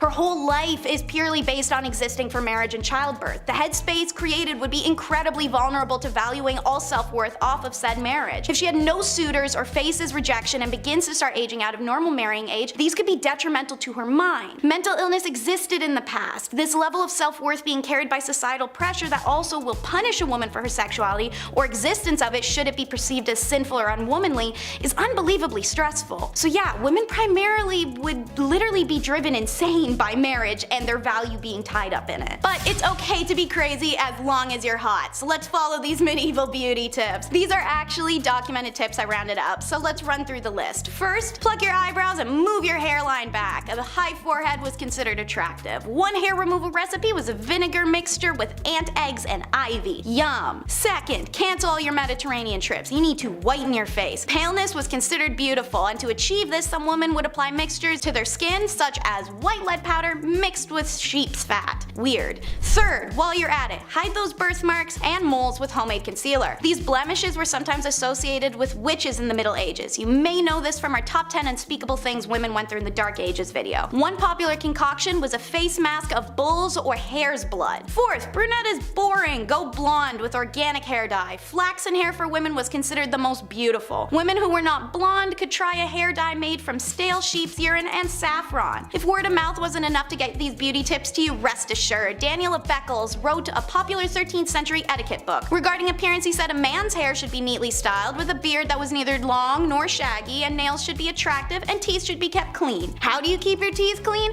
One recipe for teeth cleaning in the Middle Ages was to mix sage leaves with salt, roll into balls, bake them into a powder, and then rub them on the teeth. Sage advice indeed. And if you do not want to be a scandalous unmarried spinster, you better listen to it. And last but not least, don't forget to bring the hemlock. Whether you're two dirty knaves trying to get down lawlessly, or a married couple who didn't want kids, hemlock was your best friend. So yes, while the medieval church made it clear that sex outside, and for some clerics inside, of marriage was sinful, the literary and documentary evidence suggests that these medieval Brits were still finding ways to be as randy as rabbits without an illegitimacy scandal. It was hemlock, a recommendation made by 13th century author Peter of Spain in his book Treasure of the Poor. Peter wrote men should rub boiled paste of hemlock on their boys before intercourse. Seeing as hemlock is poisonous, this was ballsy. Obviously they were open to whatever suggestions they could get. When Persian physician Abba BMZ Razia works was translated, Europeans gobbled up his suggestions, which was applying cedar oil onto the nether regions before intercourse for a man or after for the woman. He also said that if the woman jumps backwards after intercourse, the stuff will fall out. Seeing intercourse before marriage itself was illegal and knavery was perceived the way it was, I'm sure I don't need to explain the scandal in this one. Kicking off the list at number 10, black cats. Yeah, we'll start this dark list off a little slowly, we'll ease our way into the witch trials. You see a black cat cross in front of you, what's the first thing you think? Bad luck, bad omens, bad stuff? Does that cat belong to anyone? Maybe I should take it home and take care of it. Well, in 1232, Pope Gregory IX, he exposed a cult of witches in northern Germany. Yeah, he wrote an expose called Vox in Rama. He went in deep. He knew some of the ritual words used at these cult meetings. He knew everything, which, in my opinion, a little fishy, right? This guy knows a lot. Were you involved, my dude? What's going on? He exposed the happenings, including the involvement of one black cat. They would oddly kiss it and worship it. Now at first when reading about this, I was like, oh no, the cat, what's gonna happen? No, it's good. It was cat worship in this way, which is odd, but better historically. The Pope did afterwards send hunters out to eliminate any cat in sight, so it is pretty dark and scandalous. The level of cats in the mid-1200s was almost at an extinct level. Pretty horrible, right? If only we had all those cats later on in 1347 when, rats carrying the Black Death arrived.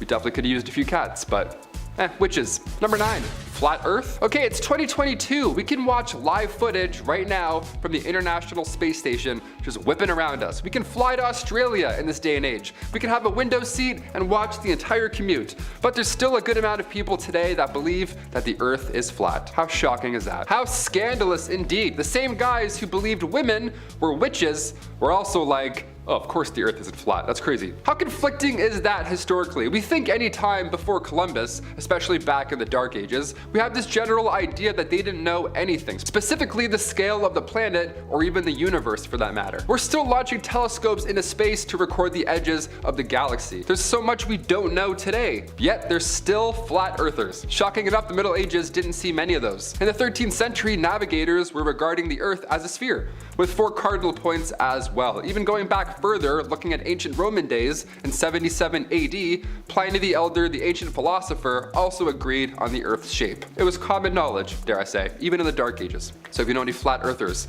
send them this link, and then also send them a link of the ISS. I don't know. Number 8, red hair problems. Alright, if you're a redhead out there, I'm sorry about this one. I had to talk about it. History can be ugly sometimes, and more often than not, it doesn't make a lot of sense. Historically, urine has been used for the greater good. Teeth whitening, Roman laundry days, urine makes leather soft. We get it. The Spanish Inquisition brought with them the idea that red hair was a sign of witchcraft. Yeah, the sign of the devil himself. The manuscripts published at that time about redheads too didn't help. They were horrible. The Proverbs of Alfred warns against having a redhead as a friend. And then another manuscript, Secretum Secretorum, warns against using redheads as advisors. Yeah, not even a work friend. Sorry, Big Chad. Ooh. 14th century manuscripts tell me that you're working for the devil, so now we can't talk to you, all because you have nice hair. Another manuscript from the 14th century believes that redheads are rarely faithful in both friendships and romantic relationships. Yeah, if you have a redhead partner, don't go through their phone, okay? Don't listen to the Spanish Inquisition, okay? Don't listen to the devil. They're not working for the devil, okay? They're just fine. They're redheads. Freckles as well. If you had freckles in the Middle Ages, good game. Number 7, Macbeth's curse. Every curse starts somewhere, okay? All you theater kids out there probably know about this one. I feel guilty talking about this. Here we go. There's a few things you can't say to an actor before a show, and oddly enough, good luck is one of them. Yeah, you're supposed to say break a leg. All these theater traditions you can't break, okay? You're about to go on and do Shakespeare and do like this huge monologue wearing funky shoes. You gotta be in the zone, okay? You gotta, you know, it's like game day. Even actors have their playoff beards, you know what I mean? It's like a ritual, you gotta stick to it. This legend goes back to 1606, the time of Macbeth's first performance. The actor playing Lady Macbeth died right before the show, sadly, so Shakespeare had to step in and play the part himself. Now apparently at this time, a coven of witches cursed the show. Yeah, since then there's been tales of real daggers being used in the show accidentally instead of prop daggers. The Astor Place riot in New York City back in 1849, that was caused by rival actors both playing Macbeth in their respective productions. There's also countless amount of stories recalling botched performances of the play, but what do we think? Is this the case of being in your own head and we just never dropped it, or is the Macbeth curse real? I don't know. Coven of witches cursing plays. That sounds pretty medieval. I hope it's not real. That would suck. I just got cursed. Number 6, witches curse.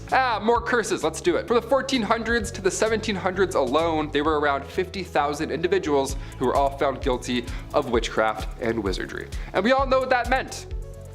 But how many of those were actual witches? Like really, was this a real thing? Were any of them actually found guilty? Was any of them the Red Woman from Game of Thrones? Like, you know, did she do anything? We'll start with a woman named Mother Shipton. Mother Shipton, aka Ursula Southiel. She was a clairvoyant from the 16th century, England's greatest, if that. Her mother as well was a widely known witch, which is a little dark. But Ursula, she was good at her job. She was often compared to Nostradamus, so she was using her passed on abilities for the greater good. Again, greater good, the Middle Age greater good. She predicted the execution of Mary Queen of Scots, and she also predicted the internet. Yeah, in the 16th century, she predicted that thoughts around the world shall fly in the twinkling of an eye. It rhymes, so you know she was on a good streak. Mother Shipton actually passed away a peaceful death, believe it or not. She wasn't hunted down by a mob or anything like that. She was actually buried on unholy grounds in 1561, which is insanely bizarre for a witch at any time. And the fact that people compared her to Nostradamus and she wasn't, you know, Shocking. Dare I say, we have a good one. A nice good one for a halfway point. Number 5, Agnes Sampson. And now back to the dark stuff. This one's not as great. Turning the clocks now to 30 years after Mother Shipton, the general public isn't always so easy when it comes to clairvoyance. So around 1590, when King James VI, when he was ruling Scotland, this was an important time because the lovely Anne of Denmark-Norway, his wife, she was very much opposed to black magic or all that voodoo. She wasn't on board at all. During one commute back to Scotland, for example, the couple barely made it through a fierce storm. So King James VI, he was now convinced, because of his wife, that the storms were an outcome of black magic. Yeah, a witch cursed their commute. All because of a storm, they thought this, imagine that. So they charged one Agnes Sampson. The king and the queen all believed that these witches attended a coven on Halloween night, and that's what happened with their commute. So she was held prisoner until she confessed. And then at that point, she finally met her horrible fate. Her nonsensical, horrible fate. Number 4, plague bearer. Okay, if you think your job sucks, hear me out. The hot summer of July 1665. Okay, what do we do with all these poor souls who have been hit by said plague during the Dark Ages? You can't just hide them all in the catacombs this time, right? We can't just hide them in a random place. We don't have that. So a plague bearer is the person that you need. Church wardens would organize burials. This was a normal thing back in the 1600s, but when the plague hit, they had to change things up a bit. Now things were a little bit dangerous. If somebody had the plague, these guys would be responsible for transporting them far, far away and then burying them. Plague bearers, that's crazy. A church would then house these plagued souls far away from society. How grim is that? All because you got sick. But I mean, that's probably a good thing, all things considered, you know? Because anything we learned in the past couple years, it's like, oh yeah, things spread. Just a little bit, including misinformation. Haha. Number 3, medieval barbers. A barber from the Middle Ages. Yeah, that title alone gives me the chills. If I have a toothache, I'm telling no one. That appointment's gonna suck, okay? Cavity, toothache, maybe you accidentally bit a rock, chipped a tooth, whatever. They would only pull it. Worst case, best case, your teeth are getting pulled no matter what. Yeah, barbers were responsible for cutting hair, pulling teeth, and bloodletting. The classic 3-in-1 appointment. Get it all done in 40 minutes or less. There you go. Keep the change, good sir, and a thing of ale. There you go. Get drunk, pull my teeth. Middle Ages. Back in the 1500s, patients were walking in with an arrow sticking out of them, right? Instead of cutting the tip off and then pulling it the opposite way, the arrow remover would cut into the injury, open it more, which would suck, and then it would hold it open. And then the barber would come in and then pull it out in his own barber way. Whatever his qualifications were, didn't really matter. He was a barber, he was also pulling arrows out of your back. So you would go in for a toothache and then you would leave with an amputated foot. You never know. Medieval barbers sucked all the time. Number 2, the ducking stool. This next one requires so much effort. I can't believe this was a real thing that real people did. The ducking stool was made to punish women involved in sexual activities. How dare they? How dare thou? Men were punished too, but if we know anything about history, it was mostly women who had to put up with all of this shit. There was the first standard ducking stool, so women would have to, you know, sit in this chair, strap themselves down while sitting outside their houses or, you know, whatever. They get carried down the street. Humiliation at its finest. That was the main key here, where you'd, you know, come out and go, shame, shame for 46 minutes and then go back inside. That was your day back in medieval times. They had sex. Can you believe that? It's disgusting. Let's take the day off work and embarrass them and make signs. The second version of the ducking stool was essentially the same thing, only it was then dunked into a river over and over again to cool her immoderate heat. Yeah, we gotta cool these witches down. Great. I wonder where all these people, like, did they not realize where they came from? This is the dumbest shit. At least that's what French writer Francois Maximilien Mission says. They should cool off all of those angry villagers instead. They should dip them in the river. They're the ones burning with rage because somebody over here is getting some and they're not. Number 1, meowing nuns. If I'm not gonna talk about this one now, then I'm not sure when I'll get the chance to talk about it again. Back in the Middle Ages, a group of nuns were doing their, you know, COVID nun thing, as so many people did apparently back in. And this was odd in the Middle Ages because these nuns would have meowing sessions. Yeah, they wouldn't curse individuals, they wouldn't curse any long sea voyages. No, they would just gather around and meow all at the same time. The French convent, large might I add, many of nuns here, they would spend hours meowing like in sync. They'd be like, meow. It would annoy nearby civilians so much that eventually soldiers had to come in and just beg them to stop. They're like, please stop meowing. I don't know why you're meowing, but please stop. For most of these cases, most likely not witchcraft. This one here with the meowing nuns, I don't know. I think that was actually, something was afoot. That was actually a curse. Either that or it's the greatest prank in history. Kicking off the list at number 10, leave. One of the first things you'd want to do if you magically were able to travel back to the Middle Ages is come right back. Yeah, it's not knights in shining armor and drinking unlimited IPAs in a heated cot It was the Dark Ages. It sucked. More often than not, if you lived through the Middle Ages, you never left your village. Because where would you go? The world is also dark and dangerous. Nothing's built yet. You can't warm up in a coffee shop until your Uber arrives, right? Most travelers just slept outside or under some bushes. Records from that time show that the average person didn't travel in their entire life. The rest of this list should also explain why. Number 9, forget a watch. It's pretty easy to find out what time it is today. You can check your smartphone, you can check your watch, you can check your smart watch. We have everything. We don't even have to adjust the hours anymore during daylight savings. That's how easy it is now. You don't even notice anymore. You're like, why is it all of a sudden? Oh, got it. Apple, so good. Back in the Middle Ages, obviously it was harder to check the time. Minutes didn't even exist yet. Yeah, that tripped me out when I was reading this. The day was divided by 7 long hours. They used water clocks, sundials, all that jazz, but none of them could really tell time to the minute. That long ago, the idea of a minute wasn't a thing. Christian monks were on a tight schedule for work and prayer, so they were actually the first recorded timekeepers in medieval Europe. Imagine being referred to as a recorded timekeeper. What time is it? I'm like, 8. They're like, yo, he's good. Let's get the f out of here. This guy's so good. Even so, the length of those hours depends on what time of year it is. Winter and summer months matter. As a Canadian, let me tell you, these dark, cold winters really do suck. It gets dark at like 4 p.m. now. Finish work, I'm like, well, I guess I'm going to bed. I don't know. Number 8, forget a mask. The plague made a mark on humanity in the Middle Ages. Back then, they didn't wear a mask and social distance. When Europeans were hit with the Black Death in 1348, fleas carried by rats were mostly to blame. Around 1/3 of the population was killed, and it was easily contracted. One sneeze later and your lungs are filling up with liquid. Life expectancy in the late 14th century was 20 years old because of this thing. There was little to no knowledge about germs or how they were spreading, so you'd be in the middle of a literal plague. There'd be bodies lying everywhere, people are dumping their doo-doo out windows, be like, oh, good evening, madam. And then you'd inhale, and then number 7, get married. Love is in the air, and in the Dark Ages, marriage was difficult to do. This was long before divorce lawyers came around to get every last drop of you. It was so easy that if you loved somebody, you would just announce that now you're married. Chris, we're married now. Isn't that crazy? That's how easy it was, boom. No need for a priest, big celebration, paperwork? Who has time for that? Nobody likes that. Sex before marriage, of course, was also a no-no, so if somebody just happened to wander into the wrong chamber and caught you doing the dirty, all you'd have to do is lie on the spot and say that you're married, and then be like, get out, weirdo, and they're like, ah, crap, they're married. We'll try again later. But more often than not, witnesses would be asked to be present when this marriage happened, because the sad reality is that guys would often go through all this, get in bed, do the and then deny ever agreeing to the union in the next town when he's shacking up with somebody else. Horrible. Number 6, disturb the peace. When the Toronto Raptors won the NBA championships here, the place looked like Gotham City. Buses were flipped, there was garbage everywhere, people went nuts. Well, it's a good thing basketball wasn't around back in the Middle Ages, because if you disturb the peace in your local town, maybe you got too drunk, maybe you had an argument and got too loud, maybe there was even a scuffle in an alley, an old 1-2.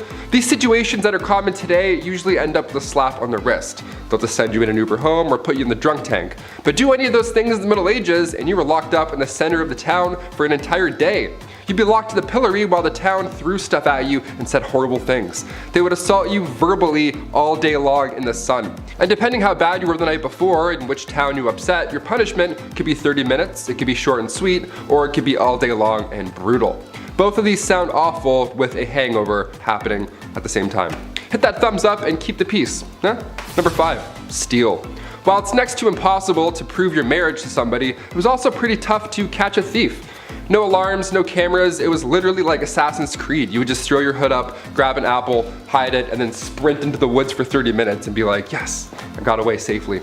The markup for stealing was also pretty insane for the time, but it made sense. If you stole something worth half a mark in Danish-controlled parts of England, you would be fined 80 times whatever you stole. So you'd better be a track star. If you're stealing that pie, you're like, I gotta go. My family needs this. Each ruler had a different way of dealing with theft, so you may have gotten off lucky sometimes. Not trying to promote stealing here, but I'm talking about a time where people would risk their life to steal a loaf of bread for their family, you know? Not just like pickpocket a BlackBerry.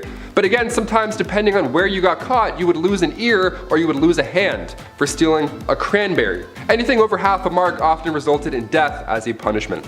So run fast. Number 4, blasphemy. When the Catholic Church was running the show during the Middle Ages, you better have been part of the God Squad or else you're gonna join them, apparently. Thomas Aquinas wrote about blasphemy in the Middle Ages, saying that if we compare murder and blasphemy as regards to the object of those sins, it is clear that blasphemy, which is a sin committed directly against God, is more grave than murder, which is a sin against one's neighbor. On the other hand, if we compare them in respect of the harm wrought by them, murder is the graver sin, for murder does more harm to one's neighbor than blasphemy does to God. Yeah, that's what you gotta deal with if you went back in time. Good luck, hope you're religious. If you spoke ill of the church and had beliefs of your own, God forbid, pun intended, that was one of the most wicked crimes to date. If you were charged with blasphemy, your tongue was removed with hot tongs or pliers. Awful. According to the Old Testament, other punishments would include stoning or hanging. All because you said, I don't like him. I don't like that guy that does things. The way he's doing this, I'm hungry and I'm in pain and my family's dead. I don't know. Sorry. Blasphemy was common because you could accidentally do it, unlike stealing, you know? On my way to the studio today, I slipped on some ice, and let me tell you, if I was in the Middle Ages, I would have been charged twice before 9 a.m. Number 3, live in the city. Okay, you may grow up wanting to live in the big city, the Big Apple, the city that never sleeps. Whatever pulls you to the city, it would have been a lot different back then. Living in the city sucked. It was actually preferred to live in the countryside in the middle of nowhere. Like starving was better than this, really. If you were poor in the city, you had a short and nasty life. Cities were often built near rivers, but it didn't take long for said rivers to be full of sewage. Stinky water. I mentioned the plague earlier. Just like today, numbers pop in large cities, so if disease hit the town, it hit the town pretty hard. Just constantly wiping out these packed crowds over and over. And maybe you're a fan of the nightlife. Maybe you wish you were able to hit up these local medieval taverns, have a ye old IPA, ale, whatever the hell. It wasn't even that fun. Curfews were strict, and if you were caught outside of that curfew, the odds of your drunk self getting robbed would be pretty high. Also, cities had public bathhouses too, which sounds nice, but again, during the Black Death, maybe let's not take a dip today. Let's just wait. Let's just wait a week. Number 2, wear stripes. On Wednesdays, we wear pink, but we never wear stripes. Medieval Europe, if you were caught wearing stripes, maybe you're trying to make a fashion statement, you could literally end up dead. There isn't a gang of mimes that will silently take you out if you wear their colors. No, stripes in medieval Europe was seen as the devil's clothing. There are accounts of real people getting arrested for wearing stripes.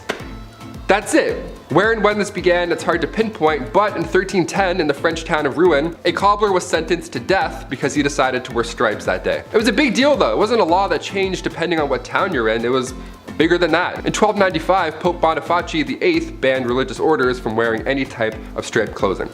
So it wasn't like, oh, this town's cool, you can wear stripes here. It's like, no, you're the devil.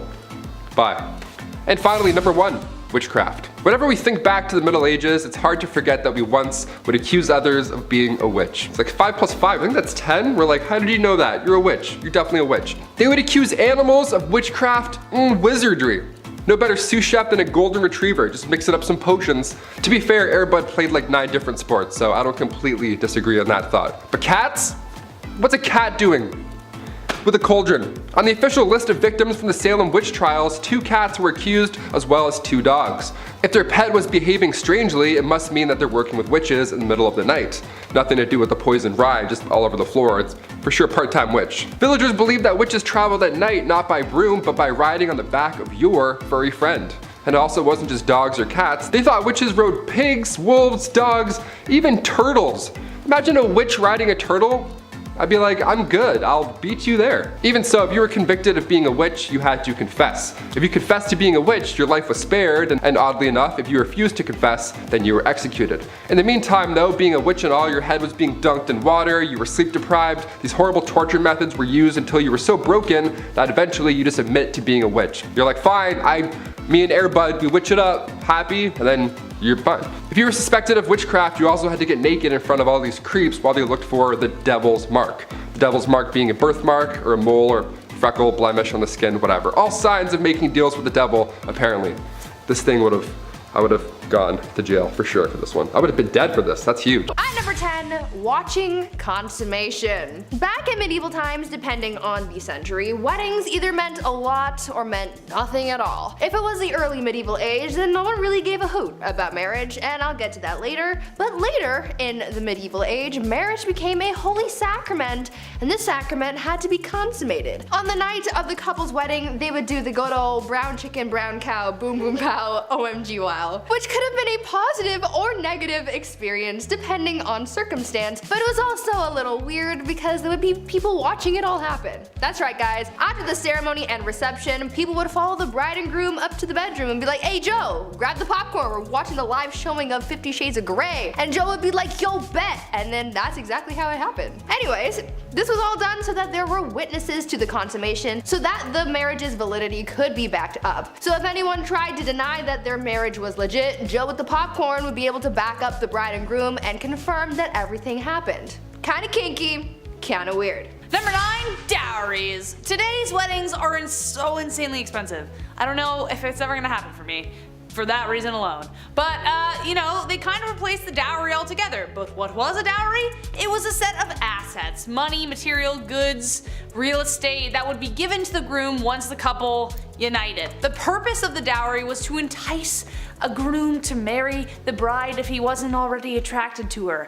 A kind of, we will pay you to marry our daughter kind of vibes. But it also acts as a kind of insurance for the bride. Should the marriage end in divorce, the husband is expected to pay it back. So yes, there were indeed take-backsies if things got really bad. Though considering divorce and annulments were rare and the money really never belonged to her, not the best rule to live by, but the groom would also pay something called the bride price or bride wealth. The groom was expected to pay a sum either in assets or money to secure a lady's hand in marriage. This implied security for the bride and their family. But yes, in both accounts, technically, a bride could be bought and sold for whatever price the family/groom deemed appropriate, so really just a marriage pawn. On number 8, shotgun wedding. Marriage and weddings back in the medieval ages were practiced very differently compared to today. Back then, people started getting married and having kids very, very young. Usually, girls would be married off as soon as they hit puberty, so around the age of 12, and they would start popping out as many spawn as possible because the high infant mortality rate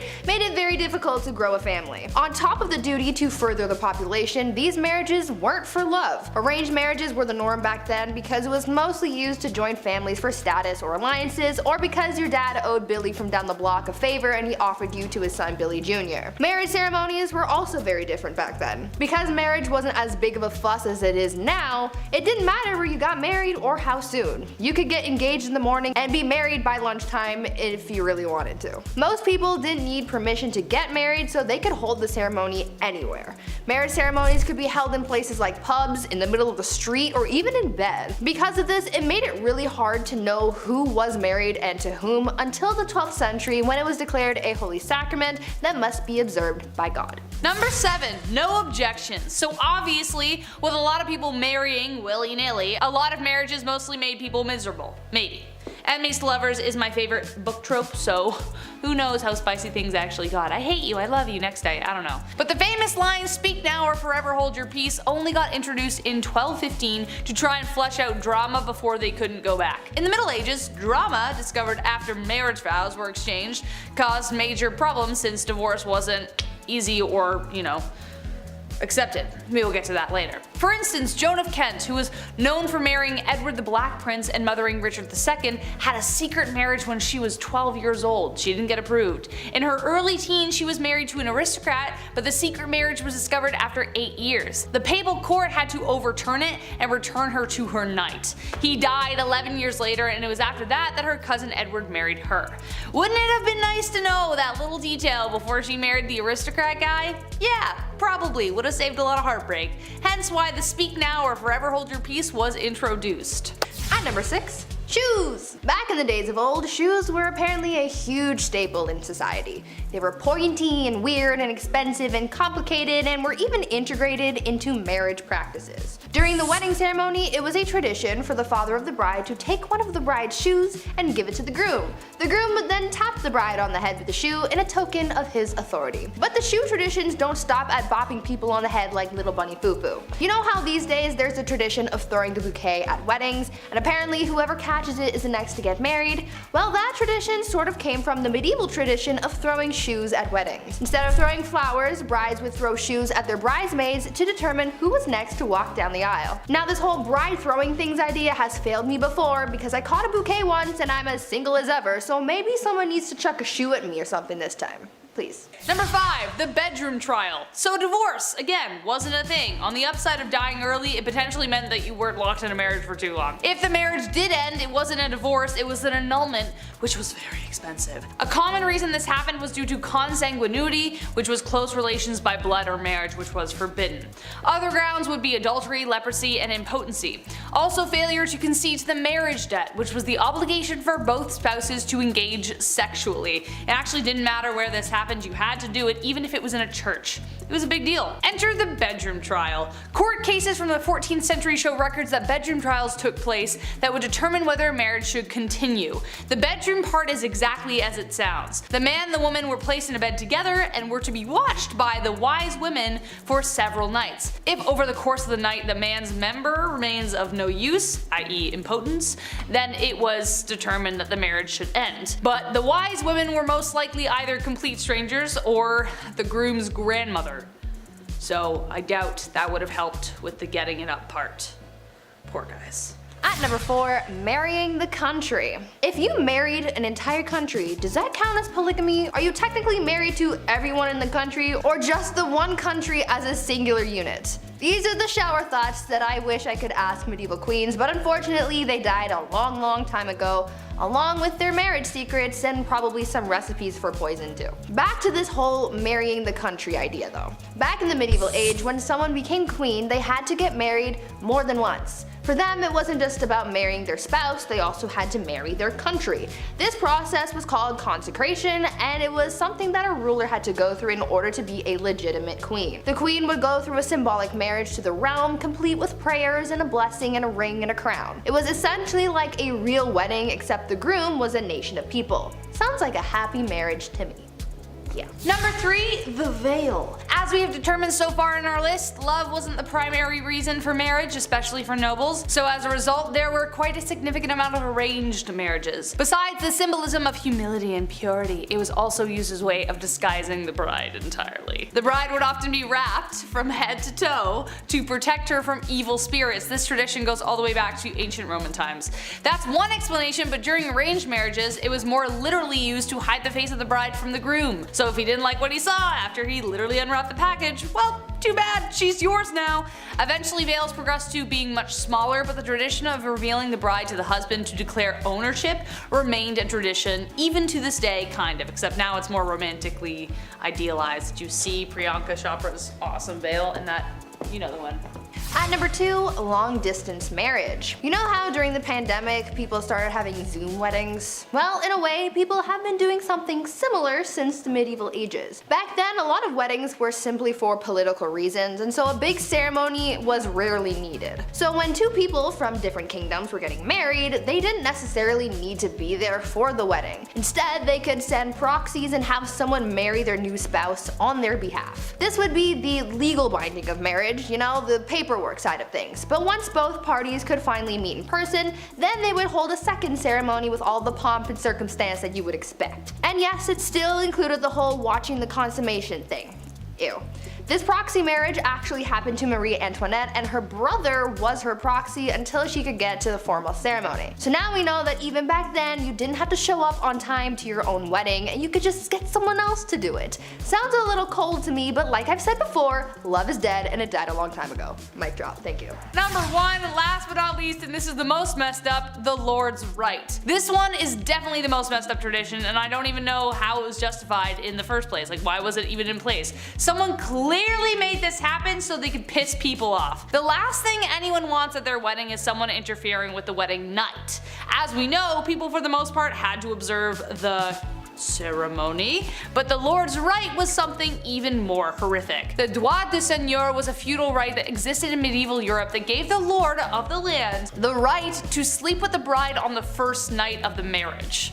That's right, so most often they would take the bride's virginity. Now, just how often this right was carried through is debated, but if your lord had a particular vendetta against you, it wouldn't be surprising. This right could also extend to a lord taking the virginity of every woman in the village, even if they didn't want to get married. It was ridiculous. However, late Middle Age and Renaissance era texts don't clearly determine whether this practice ever occurred.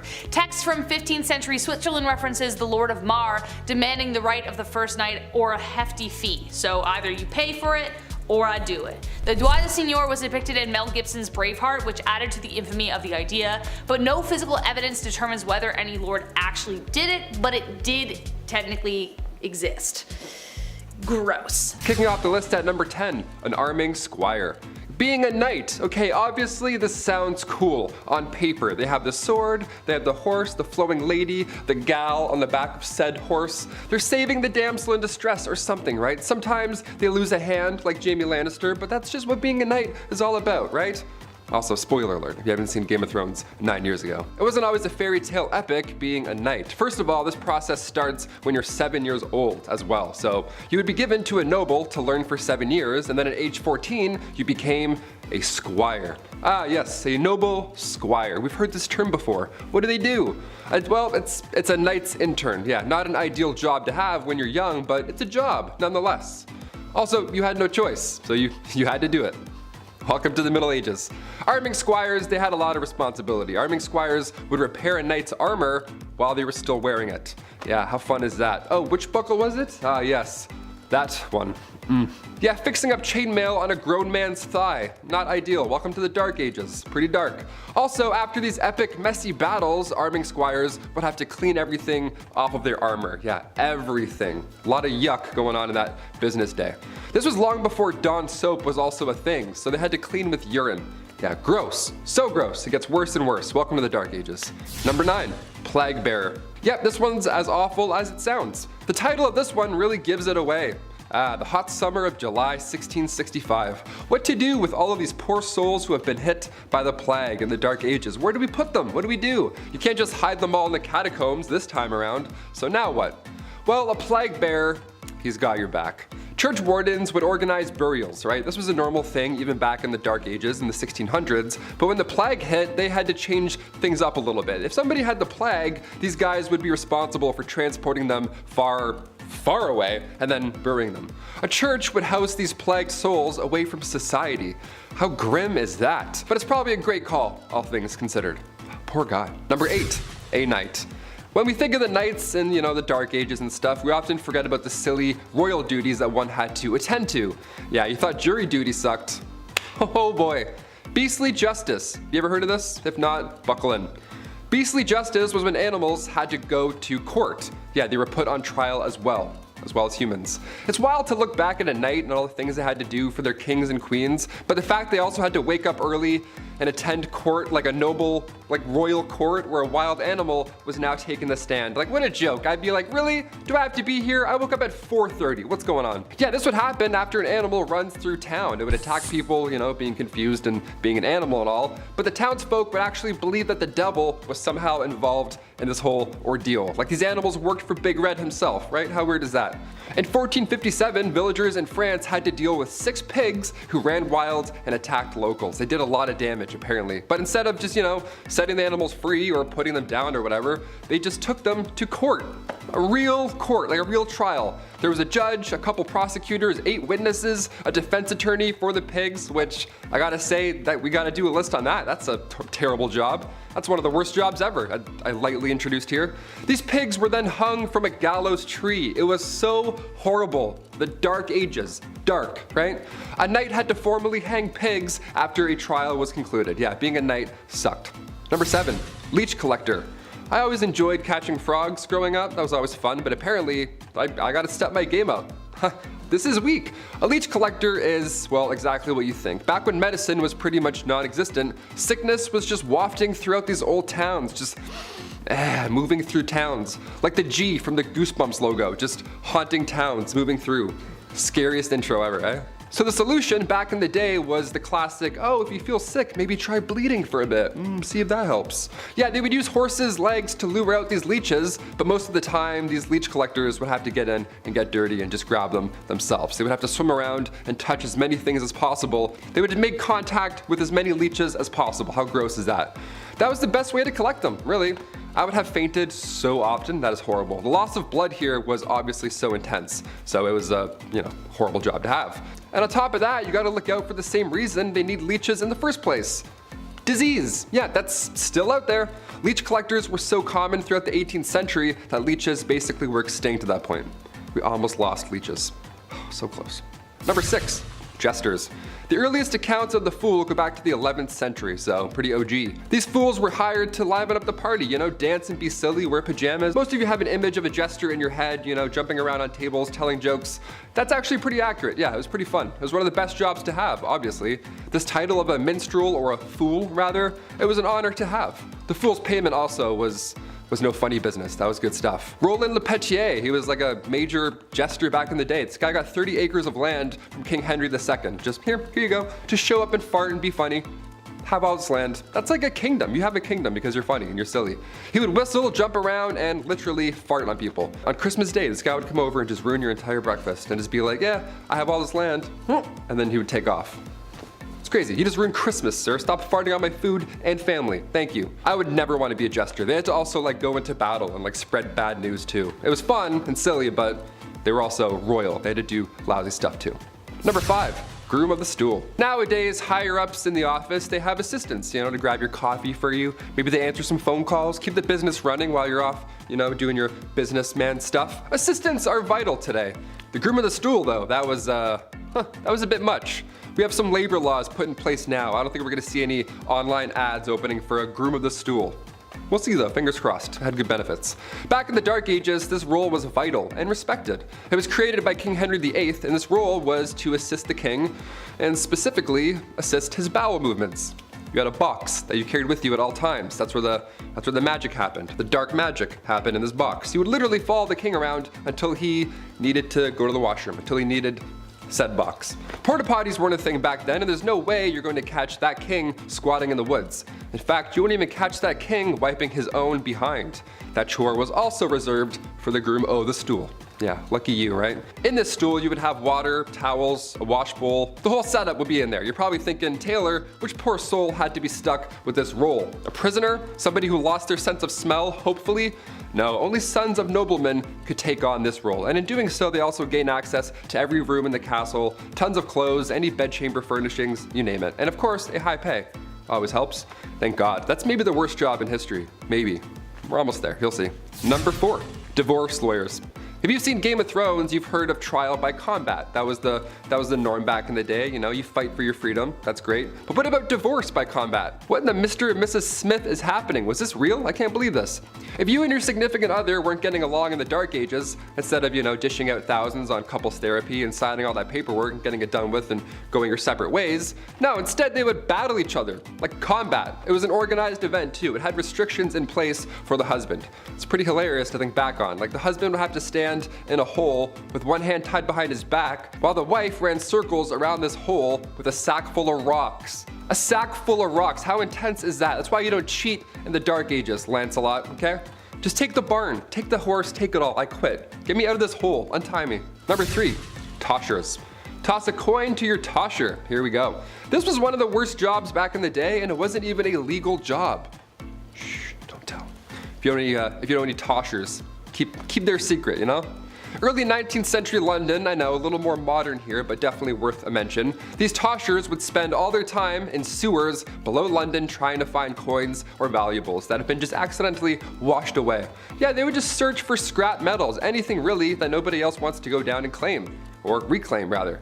It was worth the plunge as well. A lot of these folks would make around $20,000 a year. Just gotta do this a lot, and you're good. Number 2, dentist, doctor, surgeon, spy. Dentists were not a thing in the Middle Ages, Dr. Downer didn't politely tell you to floss more and then shake your hands while you're watching a show, getting a cleaning. No, it wasn't like that at all. They did have a barber. They had one guy, he did it all, a barber from the Dark Ages. Yeah, this appointment is gonna suck, my friends. Cavity, toothache, maybe you accidentally bit a rock, chipped a molar. They would only pull these teeth, that was the only solution. Barbers were responsible for cutting hair, pulling teeth, bloodletting, the classic 3-in-1 appointment we all have to do every month. Doctors were seen throughout history, and they've seen a lot of horrible stuff. Back in the 1500s, patients were walking in with an arrow sticking out of their legs. Yeah, instead of cutting the tip off and pulling the opposite way, the arrow remover would come in and then, cut into the injury, opening it more. That's always great. And then you would hold it open, and then you'd pull the entire arrow back out of your leg. Yeah, what a fun job. Or chest. Wherever the arrow went, you had to figure that out. This poor soul. And finally, number 1, the rat catcher. Another Game of Thrones classic. If you're a rat person, I know there's a lot of people who do like rats, like rat tricks, and they have like cool rat friends. That's awesome. I'm not one of those people. I'm not bashing you, but I am bashing this job. This would suck. First of all, rats as a medieval punishment was horrible. Where do I even begin with this one? This was one of the worst punishments for the rats as well. This is a 2-for-1 when it comes to pain. A rat trap involved a man being tied down to something, and then a metal enclosure would be strapped to his abdomen or chest. And then inside this enclosure, they were rats, and they were also like tucked away. And then historically, they would heat the metal enclosure, and the rats would panic and try and get out, and they would chew through the softest part, which in this case was your chest or abdomen. It was horrible. It was an absolute nightmare. But these rats had to come from somewhere, or rather, someone. As the name hints towards, rat catchers are one of the worst jobs you can have in, or rather out of a castle. It's an important role, you know, just like being a fool or a literal walking, talking toilet. There needs to be a chasseur de rats. Back in those times, rats and mice were the leading source of spreading disease, and with these castles being big and dark, there were probably a lot of them hiding. Black rats were a common household problem, so we need to get those out. So in comes the well-respected rat catcher. These guys would sometimes try new spells to get rid of the rats. Wasn't always helpful, wouldn't work. More often than not, didn't work. So poison powders were the next main trick here. Also, the Pied Piper, he was an OG. Historically, he would do a musical number to exterminate your pets. If anything, he should be getting a bonus. Any rat catcher, actually, today or back in the Dark Ages, you deserve a bonus, my friend. You're a brave soul. At number 10, groom of the stool. There were a lot of really horrible jobs back in the Middle Ages. I mean, these people literally took any task you could think of and turned it into an actual profession. From fetching water from the nearest stream to handing drinks to people, everyone had some kind of job. But with that said, some jobs were worse than others, and here's one of them. The groom of the stool was a job created during the reign of Henry VIII, where their role was to monitor and assist the king in his bowel movements. They would carry a commode around at all times, waiting for the king to do his business, and they were also tasked with monitoring the king's diet and meal times, and would organize the king's days around his break times. They were also tasked with undressing the king for him to do his business, and it's also been suggested that they would have to, quote, cleanse the royal posterior as well. You know you're well off when you hire someone just to take care of your bodily business. Talk about a crappy job. At number 9, kissing sheets. For thousands of years, one of the biggest threats that people of royal or high status had to worry about was being taken out by their enemies. Monarchs worried about the threat of being poisoned by their enemies, as it was one of the most common methods of offing someone. So they thought of an array of precautions to take in order to prevent being taken out by some kind of spicy death sauce or something. Many monarchs hired tasters to try their food before it was given to the king to make sure it wasn't poisoned, but some monarchs were also afraid of being poisoned through something that they touched. This is why Henry VIII hired someone with a very important job to make sure that his bed wasn't poisoned. The person who was tasked with making the king's bed was also required to kiss every part of his bed every morning. They would kiss the pillows, the sheets, and blankets to prove that someone hadn't smeared poison on it. The king was also concerned with people poisoning his clothes too, as well as his sons, and so they would be tested for poison before they got dressed. Henry VIII was really out here providing employment for just about every weird task you could think of. Before we carry on talking about some of the strangest professions from back in the Middle Ages, why not take a moment to leave a like on this video if you're enjoying it so far, and while you're at it, consider subscribing to the channel to see more videos like this one. At number 8, leech collector. Back in the Middle Ages, things were still quite underdeveloped, like medicine for example. In our last video, I told you guys about alchemists who, at the time, were pretty much the ones who sought out cures for different ailments. Because science wasn't really known to them back then, they tried using whatever they could find to create cures, and one of the most common things that were used in medicine were leeches. Now, as we've learned by now, anything could become a job in the Middle Ages, and so gathering leeches became a profession. What's even weirder than the fact that finding leeches was someone's job is the method of how they collected those bad boys. Leech collectors would wade into the water with bare legs and wait for the leeches to come to them. They would swish around and try to gather as many leeches on their body as possible. They would then get out of the water and pry the leeches off, putting them into a bucket and selling them to people in town like barber surgeons and other medical professionals. Now, I can't say I've ever had a leech on me, so I don't really know what it feels like, but I can imagine that it's an uncomfortable feeling, so to have a bunch of them all over you must have been a nightmare. At number 7, fuller. Wool was a very important part of life for people back in the Middle Ages. They were able to make all sorts of things out of it, and because it was waterproof because of the natural oils in the wool, it made processing the wool quite easy. But soon people found out that whatever they made out of the wool ended up being quite coarse and frayed easily. They figured that if they removed the oil from the wool, then it would make the overall product a little nicer, which it did, but the oil removing process definitely wasn't pleasant. Back then, in order to get the oils off wool, people called fullers would process the wool by pouring stale urine over it and then stomping on it. They needed some kind of alkaline solution to dissolve the oils, and urine was the best and most abundant solution. What makes this extra gross though is the fact that when it came to big batches of wool, they would have needed the urine of a bunch of people to get the job done. So that means that the fuller would have been sloshing around in the urine of like half the town. Gross. At number 6, ostiary. In the Middle Ages, religion played a big part in the lives of the people, and there were actually quite a few jobs centered around having something to do with the church.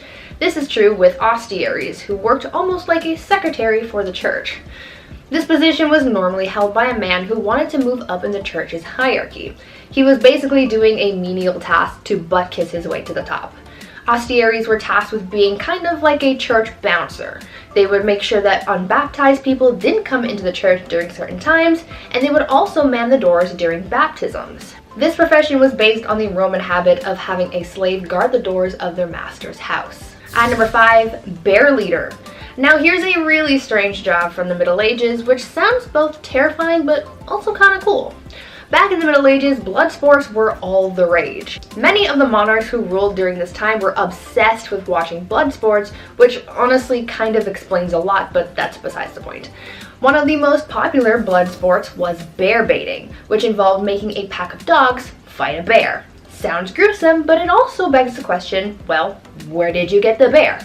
Well, that's where bear leaders came into play. For bear leaders, their whole job was to lead bears from village to village so that they could participate in blood sports. Now it sounds super dangerous because, well, we're talking about a big bear, but imagine how much of a flex that would be to say, yeah, I wrangle bears for a living. Like, how cool would that be? Now that's something to put in your Tinder bio. At number 4, the piss prophet. As we all know, medicine wasn't all that advanced in the Middle Ages. There were no actual doctors, and the people you would have visited if you were feeling unwell were the same people who doubled as barbers, so I don't know how accurate their medical diagnosis would be. In medieval England, people didn't really know much about health, and many people were known to get diagnosed based on their pee. Back then, they believed that the consistency, color, and taste of someone's pee could diagnose someone's ailments.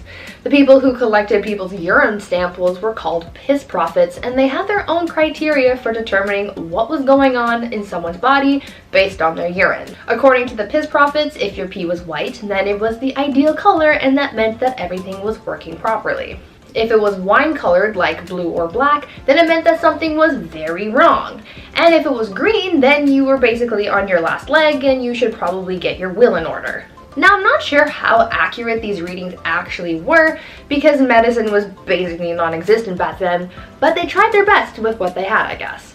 At number 3, muckraker. In our last video about unusual jobs from the Middle Ages, I told you guys about a job where people had to clean up human waste with ladles and then transport it elsewhere to keep the town clean. But there's another profession along those same kind of lines that I'd like to tell you about. Muckrakers were the people who were responsible for cleaning waste off the streets in whatever town they were in. You see, back then, people kind of just disposed of their waste wherever they pleased.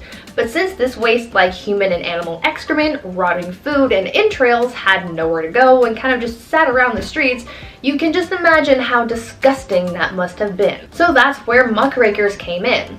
These were brave people who basically rode around town, collecting waste off the ground and throwing it into carts to then be transported out of the city. As horrible as this job may sound though, these people actually made a lot of money. Muckrakers could make in 11 days the same amount as another laborer makes in 6 months. Would you do this job if it made you rich? At number 2, arming squires. I've talked about squires in a previous list about medieval knights, and if you've watched that video, then you might be familiar with how unpleasant the life of a squire could be. At a certain point in their training, a squire would be tasked with basically being an assistant to a knight, and a lot of their assistance was guided towards the knight's armor and weaponry. In the Middle Ages, arming squires were given the task of maintaining the knight's armor. So this meant that they had to make sure that the armor was clean and properly attached to the knight's body. This job was so serious that sometimes the arming squire would have to run out into the battlefield in the middle of a fight to tend to their knight's armor, which meant that they were risking their lives for a couple hunks of metal. And finally, at number 1, pier finders. Now I think this last job on our list must be one of the worst ones by far. We've talked about how people harvested leeches, cleaned waste off the streets, and stomped on urine-soaked wool, but imagine if your job was just to go around the town and pick up as much dog poop as you possibly could.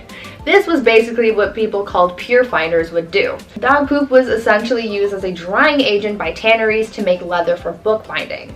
This was a lot of people's full-time jobs, but imagine how crappy this job would have been. I'll see myself out.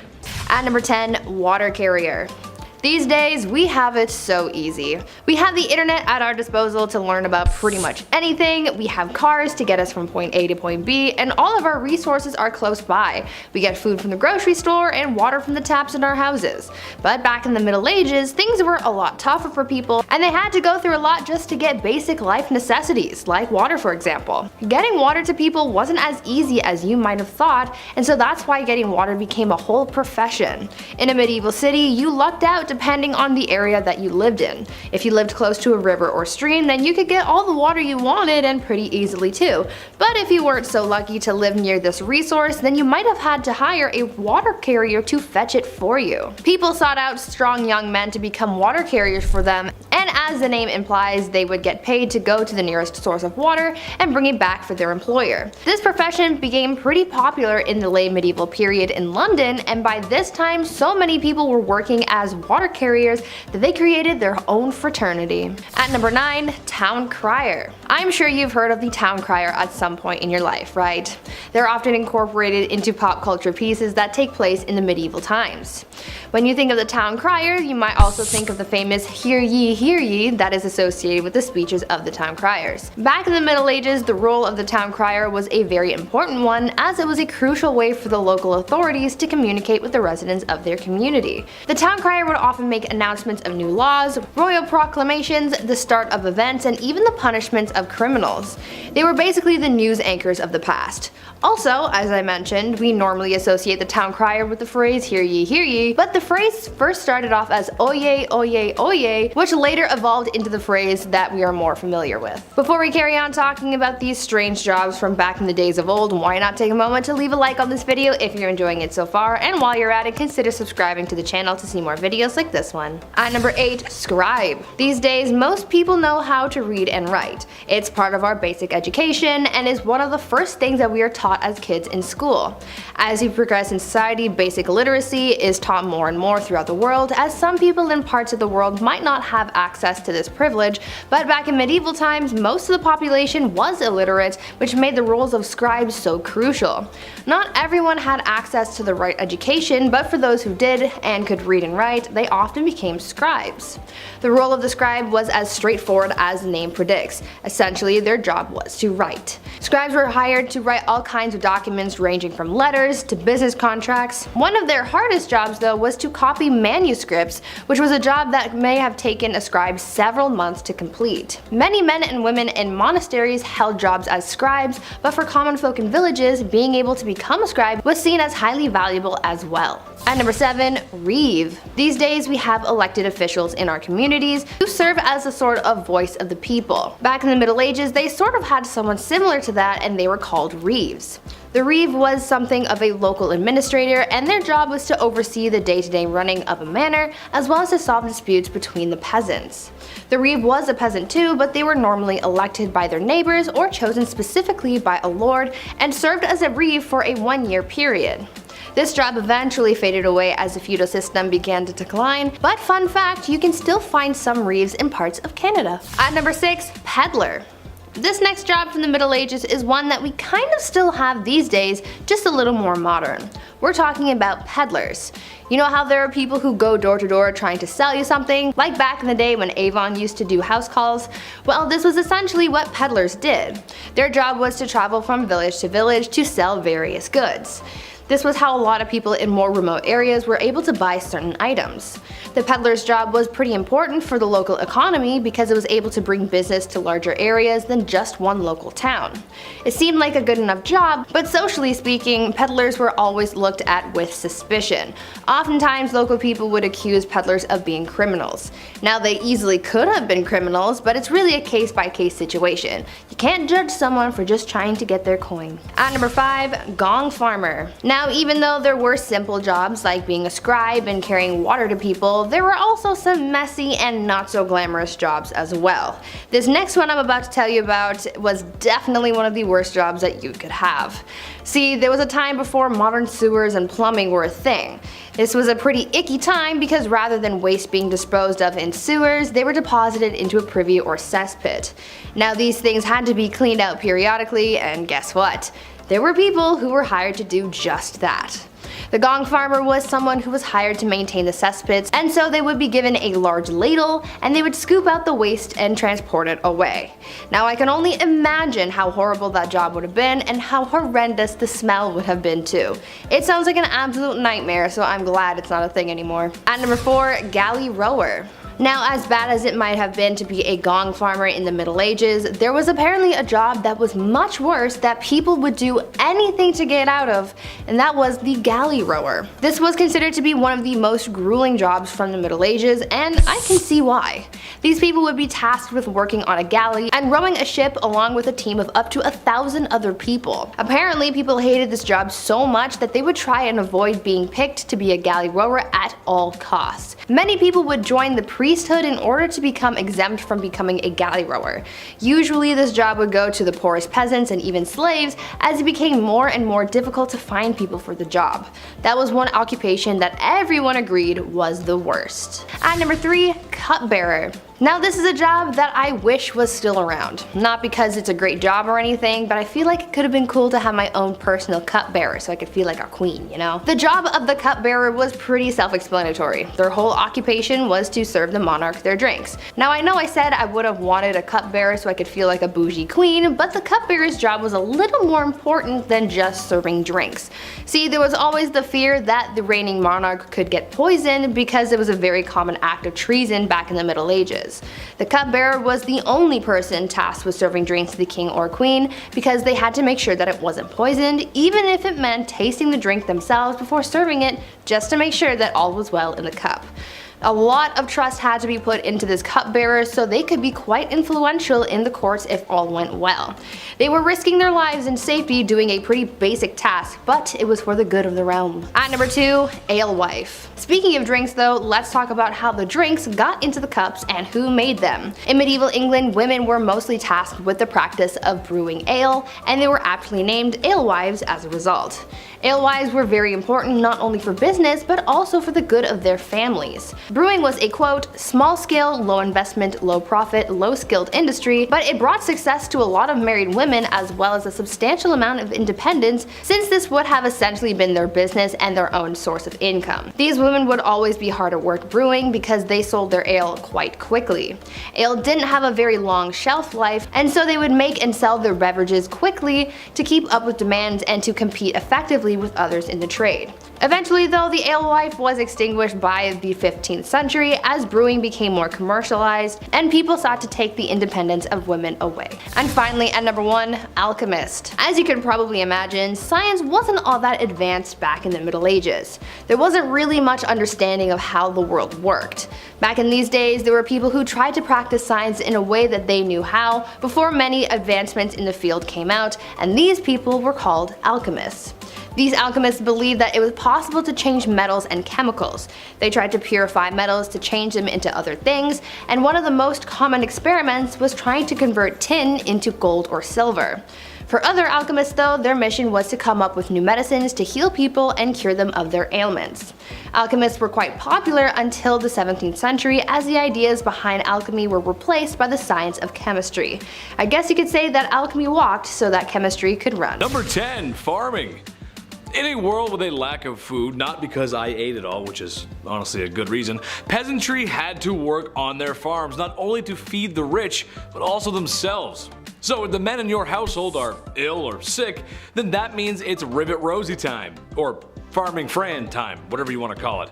I don't need to tell any farmer out there how tough their job can be. Being a medieval woman farmer, that's tough. Also, they probably weren't allowed to wear clothing that was more suitable for plowing fields. And of course, there's a woman trying to do a man's job. How dare she? People just should have let them be. There's a good chance the crops wouldn't make it either. A green thumb would have come in very handy. A tough job nonetheless. Number 9, Beer Maiden. This one goes out to any woman who's ever had the pleasure of working at a certain restaurant that's fixated on women's chests. You know the one I'm talking about. Or any woman who had the absolute pleasure of working at a golf course clubhouse. Keep your mitts to yourself, you filthy animals.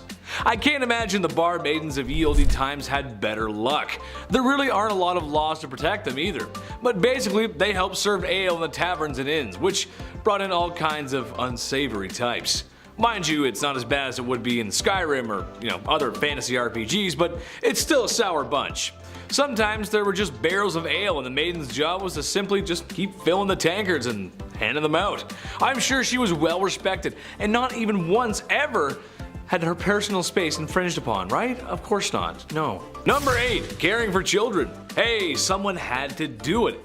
A woman's job is never done. At least that's what my mom, my aunt, my grandma, and pretty much every woman I've ever known has always said. Okay, sure, I was a little bit of a handful. I was loud and energetic and I loved to talk. Teachers always said I was a distraction in class.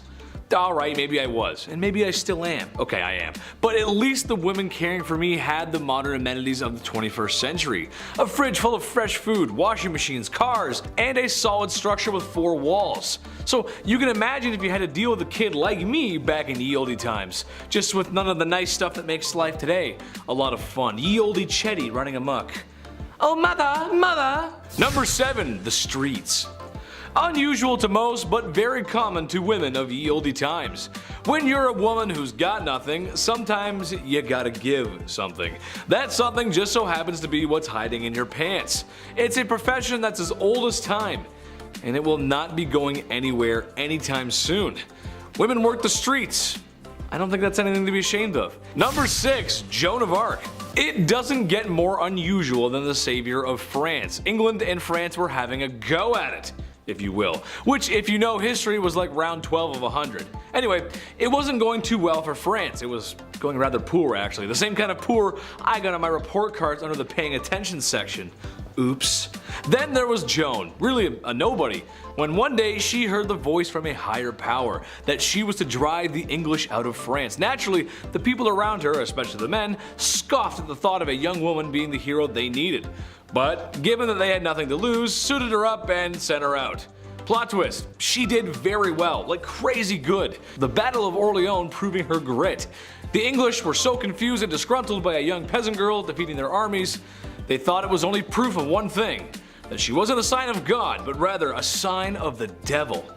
How dare a woman beat us in that's man stuff, you can't do that. Number 5. Queen. It is unusual. Most people didn't get to be royal. I mean, think about it, seriously.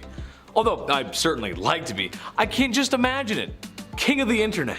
King of the black hoodie. Nice. Or king of the Chinese buffet. My point is that while women in medieval times didn't get the respect that they deserved, and every girl does, queens just had it better, and that's unusual. The queen might not have been as well respected as the king, but compared to the peasantry, she was fed. Had 4 walls around her that didn't leak or wind would, seep through or blow down, and wasn't working herself to the grave every day to provide for a king and queen that didn't think very much about them. That's a really hard life to live. Number 4, cooking. Chief, somebody had to do it. Although, there's something that tells me the food wasn't that good. This isn't exactly Gordon Ramsay's 5-star cuisine. Beans, cabbage, eggs, onions, bread, and of course beer or ale to wash it down. The peasantry just didn't have the same access to food like royalty did. Although with a list like that, it sounds like it's a fast-tracked way to an upset stomach or some really grody gas, dude. It was women who would often be preparing those delicious dishes. Besides the hours I would spend on the commode after visiting a commoner's house from eating that, the taste is something worth talking about, I think. When you guys are cooking chicken, for example, what are your favorite recipes, spices, flavors? Let us know in the comments, I'm curious. My favorite chicken is barbecue chicken. Brush a little Diana sauce. Medieval folks just didn't have that. More upsetting than that is the lack of spices in general. While there were some, anything not local would have been crazy expensive and not available to common folks. Medieval women did the best with what they could when they had it. That's just how it goes, Chief. I talked to him, he's a chef, he said it's alright. Number 3, nuns. It makes sense, honestly. Becoming a woman of God was honestly a good career choice for a woman. For starters, you become a woman of God, and that means you're protected under his vision. Thank you, Jeebus. And people need that back then, seriously. Secondly, it would also give you a place to live. Some nuns stayed in one town and others traveled where needed, staying in monasteries and convents where it was possible, and probably more comfortable than living in the mud and stone huts that the serf women were living in. And lastly, they got rulers and sticks, and if someone was bad, they would punish them when they misbehave. Oh, sorry sister, I didn't mean to say naughty words in the classroom. I guess you'll have to spank Chetty now, ooh. All jokes aside, this might have been one of the best things for a woman to be, besides royalty or marrying rich. It's just how the times went. Number 2, landowner. I was shocked by this one too, honestly, but yes, women could own land. Sort of. It wasn't a blanket green light, it's a bit more confusing than that. Some could, some couldn't. There was a few rules here and there. They were stupid man patriarch poo-poo rules, but rules nonetheless. In Normandy, for example, only men and their sons could possess land ownership. In the Basque region, both sons and daughters could inherit land. In England, both could, but if there were any surviving men or brothers, then they would be considered first, and not women at all sometimes. So no, it's not as open as today, and you probably would catch some strange looks as a woman rolling up to an empty lot and staking your shovel in the ground. It makes life a lot easier if there aren't so many rules, and I know you guys agree with me at home. The less red tape, the better, right? And be nice to girls, be nice to women. Number 1, artists. This one hits home. I think Chris can agree with me on this one. A lot of male artists, writers, and poets get remembered from history, but there was a few decent female ones too. We gotta give them some spotlight. It sucks that males get all the spotlight. To me, this makes sense. In my experience, a lot of girls I knew growing up had natural talent for arts. I remember growing up in school and art class was always one of my worst subjects. No, not because I didn't follow directions, but my art never came out the way I wanted it to. I didn't feel the motivation, babe. I couldn't see the motivation. Most of the girls in art class just passed with flying colors. No pun intended. And for writing, well, besides my dyslexia, if you looked at a paper I wrote in the 6th grade versus a girl from my classroom in the 6th grade, what's the difference? Well, you can actually read hers. Mine are terrible. All grade school antics aside, notable artists and writers include Clarica Gouda, that's a cool name, and Hildegard of Bingen. Names you might not know, but for sure are worth a Google search. On number 10, roast hedgehog. Hedgehogs, am I right? They're cute little spiky balls of fun, and they make pretty good pets too. They're so cute that you would never want anything bad to happen to them, right? Well, if you lived in the medieval ages, you might beg to differ, because while today we see hedgehogs as these lovable little creatures, back then they were nothing but something to feed your family for dinner. Sorry to anyone who owns a hedgehog. Yeah, hedgehogs were a delicacy back then, and there's even a record of a common recipe for them. In the olden days, when someone was looking to cook up a hedgehog for dinner, you would first have to unalive it and then gut it, tie it up, and wrap it in pastry. Apparently, if your hedgehog wouldn't unroll after it was taken out, so to speak, you would just have to simply boil it in water and continue the preparation process. Apparently, back then it was believed that eating hedgehogs helped with medical conditions like throat inflammation and leprosy. Not really sure how effective that was, but it was still a thing. At number 9, porpoise pottage. During Lent, people weren't allowed to eat meat. Normally, people would substitute fish into their diet during this time, but if you were one of the wealthy, then you could treat yourself to something a little more extravagant than just plain old fish. For those who could afford it, they would sit down to a seafood feast, and they really ate anything that came out of the sea. We're talking fish, lobster, crabs, eels, and dolphins. Yeah, they thought that dolphins were fish and so safe to eat during Lent. In a recipe book from 1399 written by King Richard II's cooks, there was a recipe for porpoise fermentry, which was basically a sweet and spicy wheat porridge with dolphin on top. It consisted of almond milk and saffron and just sounds absolutely vile. I couldn't imagine what a dolphin would even taste like, but I wouldn't imagine that it would taste very good, especially with almond milk, wheat, and saffron. But would you guys try it? Now before I carry on telling you guys about the weird things that people ate in medieval times, I would first like to take a moment to ask you guys to leave a like on this video if you're enjoying it so far, and maybe even consider subscribing to the channel to see more videos like this one. At number 8, garbage. Ever heard of a garbage plate? It's a dish that originated in Rochester, New York, and it is a big plate of things like macaroni salad, baked beans, french fries, and a bunch of other things. Well, in medieval times, they also sort of had their own garbage plate, but unfortunately it doesn't sound nearly as good as the one from Rochester. Their garbage was pretty foul, and honestly I don't think that you could pay me enough to sit down and eat this thing. As the name dictates, garbage was made of, well, garbage. Anything that wasn't used in other dishes was basically thrown into a pot, cooked up with some seasonings, hopes, and dreams. Even the recipe sounds gross, dude. In an excerpt from a medieval cookbook, to prepare garbage, it says to quote, take good giblets, aka the garbage, chicken heads, feet, livers, gizzards, and wash them all clean. Throw them into a nice pot and add fresh beef broth, powdered pepper, cinnamon, cloves, mace, parsley, and sage chopped small. Then take bread, steep it in the same broth, draw it through a strainer, add and let it boil till done. Add powdered ginger, verjuice, which was sour grape or apple juice, salt, and a little saffron, and serve it forth. End quote. Yeah, I think I'm gonna pass on that one, thank you. At number 7, cockatrice. When living in medieval times, people had to be very creative when it came to cooking. You had to create flavors with limited resources while also trying to dodge the risk of poisoning people if you're not careful, but this next dish pushed the boundaries of culinary art so much that Gordon Ramsay would have to call every chef who made this an idiot sandwich. Back in medieval times, some chefs would prepare a dish called cockatrice, and it was kind of a monstrosity. This imaginative dish was made by combining a pig and a chicken into some kind of revolutionary Frankenstein's monster. Essentially, this dish was made by cooking a pig and a chicken, and then the chef would cut both animals in half and then attach the front half of a pig to the rear half of a chicken. Then it would be stuffed and roasted on a spit, glazed in egg yolks and saffron, and topped with a gold leaf before being served to an elite like a king or queen. There was also an alternative version of this dish where instead of having the two halves of the animal mashed together, it would instead have the chicken riding the pig, and some chefs would even adorn the chicken with a knight's helmet for some extra pizzazz. Not sure why this was invented, but it certainly is creative to say the least. At number 6, roasted cat. We started off this list talking about one common household pet that was traditionally eaten in medieval times, but now we have another, so for anyone who has a feline friend, you might want to skip this part. Roasted cat was yet another bizarre food that was eaten back in the olden days, and I can't really say I'm all that surprised. I mean, they were eating hedgehogs, dolphins, and garbage, so I wouldn't put it past them to take a bite out of Garfield too. Roasted cat was a pretty straightforward dish. They would just marinate it and roast it like they would any other kind of animal, but what makes this dish strange, other than the fact that it's a cat,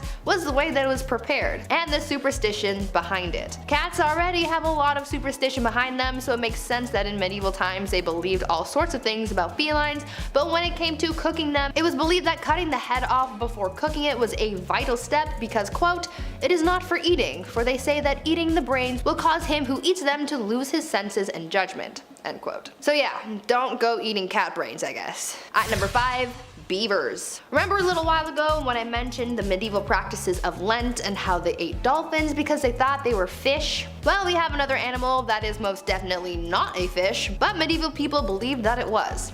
Beavers. Yeah, beavers. They thought that because beavers were such good swimmers that they just had to be some kind of fish and were therefore suitable to eat during Lent. Originally, it was just the tail of the beaver that was suitable for Lent because it was considered cold, but later on they figured that the whole animal was good to eat because, again, they thought it was a fish. I can't really see how they looked at this furry animal and thought to themselves, ah yes, a fine sea-dwelling fish. But hey, these people believed in witches, unicorns, and regularly put animals like pigs and donkeys on trial, so there you go. At number 4, singing chicken. Continuing on with another insanely weird food from the medieval age, we have one that was pretty dangerous to eat, though the people who lived back then probably didn't know it was so unsafe. Back then, some chefs would prepare a pretty theatrical dish and called it singing chicken. Man, the things that they did to these poor chickens. Anyways, singing chicken was prepared by taking the chicken's neck and tying it with quicksilver and sulfur, and when the bird was heated, it made a sound like it was singing. Why this was necessary? Who the heck knows? There were other versions of these kinds of theatrical meals as well, where swans, pigs, and even fish were made to look like it was breathing fire. Chefs would soak cotton in alcohol and place it inside the animal, and when it was time to serve, they would light the cotton on fire and make the food look like it was some kind of dragon. At number 3, roasted swan. A lot of people see swans as beautiful creatures. I mean, I see them as deceptive geese because even though they are pretty, they will still attack you and eat your young, but I digress. Though swans are a lot of people's favorite animals, in medieval times, swans were more so people's favorite food. Yeah, even the swans weren't safe from being devoured. Now, some of you might think, oh well, since it's a bird, it's probably prepared in a normal way. And to those people, I say, have you been paying attention at all? Nothing was normal back then, and of course they had to make things weird. There were 2 ways of preparing a swan: the weird way and the strange way. The first way of preparing the swan was to mince the entrails of a boiled swan with bread, ginger, and blood, and then mix it with vinegar.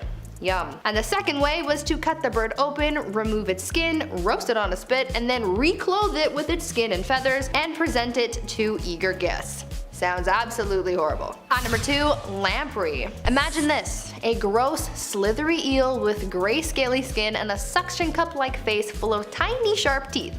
Does that sound tasty to you? Because I can't say it does. However, to people in the medieval age, apparently it was finger-licking good because this lamprey was all the rage and was actually a favorite of King Henry I of England, who was actually said to have died from eating too many lamprey. Lamprey was considered a delicacy and was often enjoyed with a side of hot sauce. I don't care how it's prepared, you cannot catch me eating a sharp-toothed worm of the sea. And finally, at number 1, live food. I think that by now we understand that medieval cuisine was as much about theatrics as it was about sustenance. Between singing chickens, fire-breathing fish, and cockatrices, a lot was happening in the kitchens back then, but by far the weirdest food trend from the medieval age was their live food shows. Because a lot of people loved a good show, chefs came up with a new idea to wow their dinner guests, where they would serve an animal that looked to be dead and cooked, only for it to get up and run away when it got to the table. The most common animal used for these theatrics was of course the chicken. To prepare this unorthodox dish, the chef would take the animal, let's use the chicken as an example, and they would pluck it while it was still alive and glaze it to make it look like it had been cooked. They would then wait until the chicken fell asleep in the kitchen and bring it out on a platter.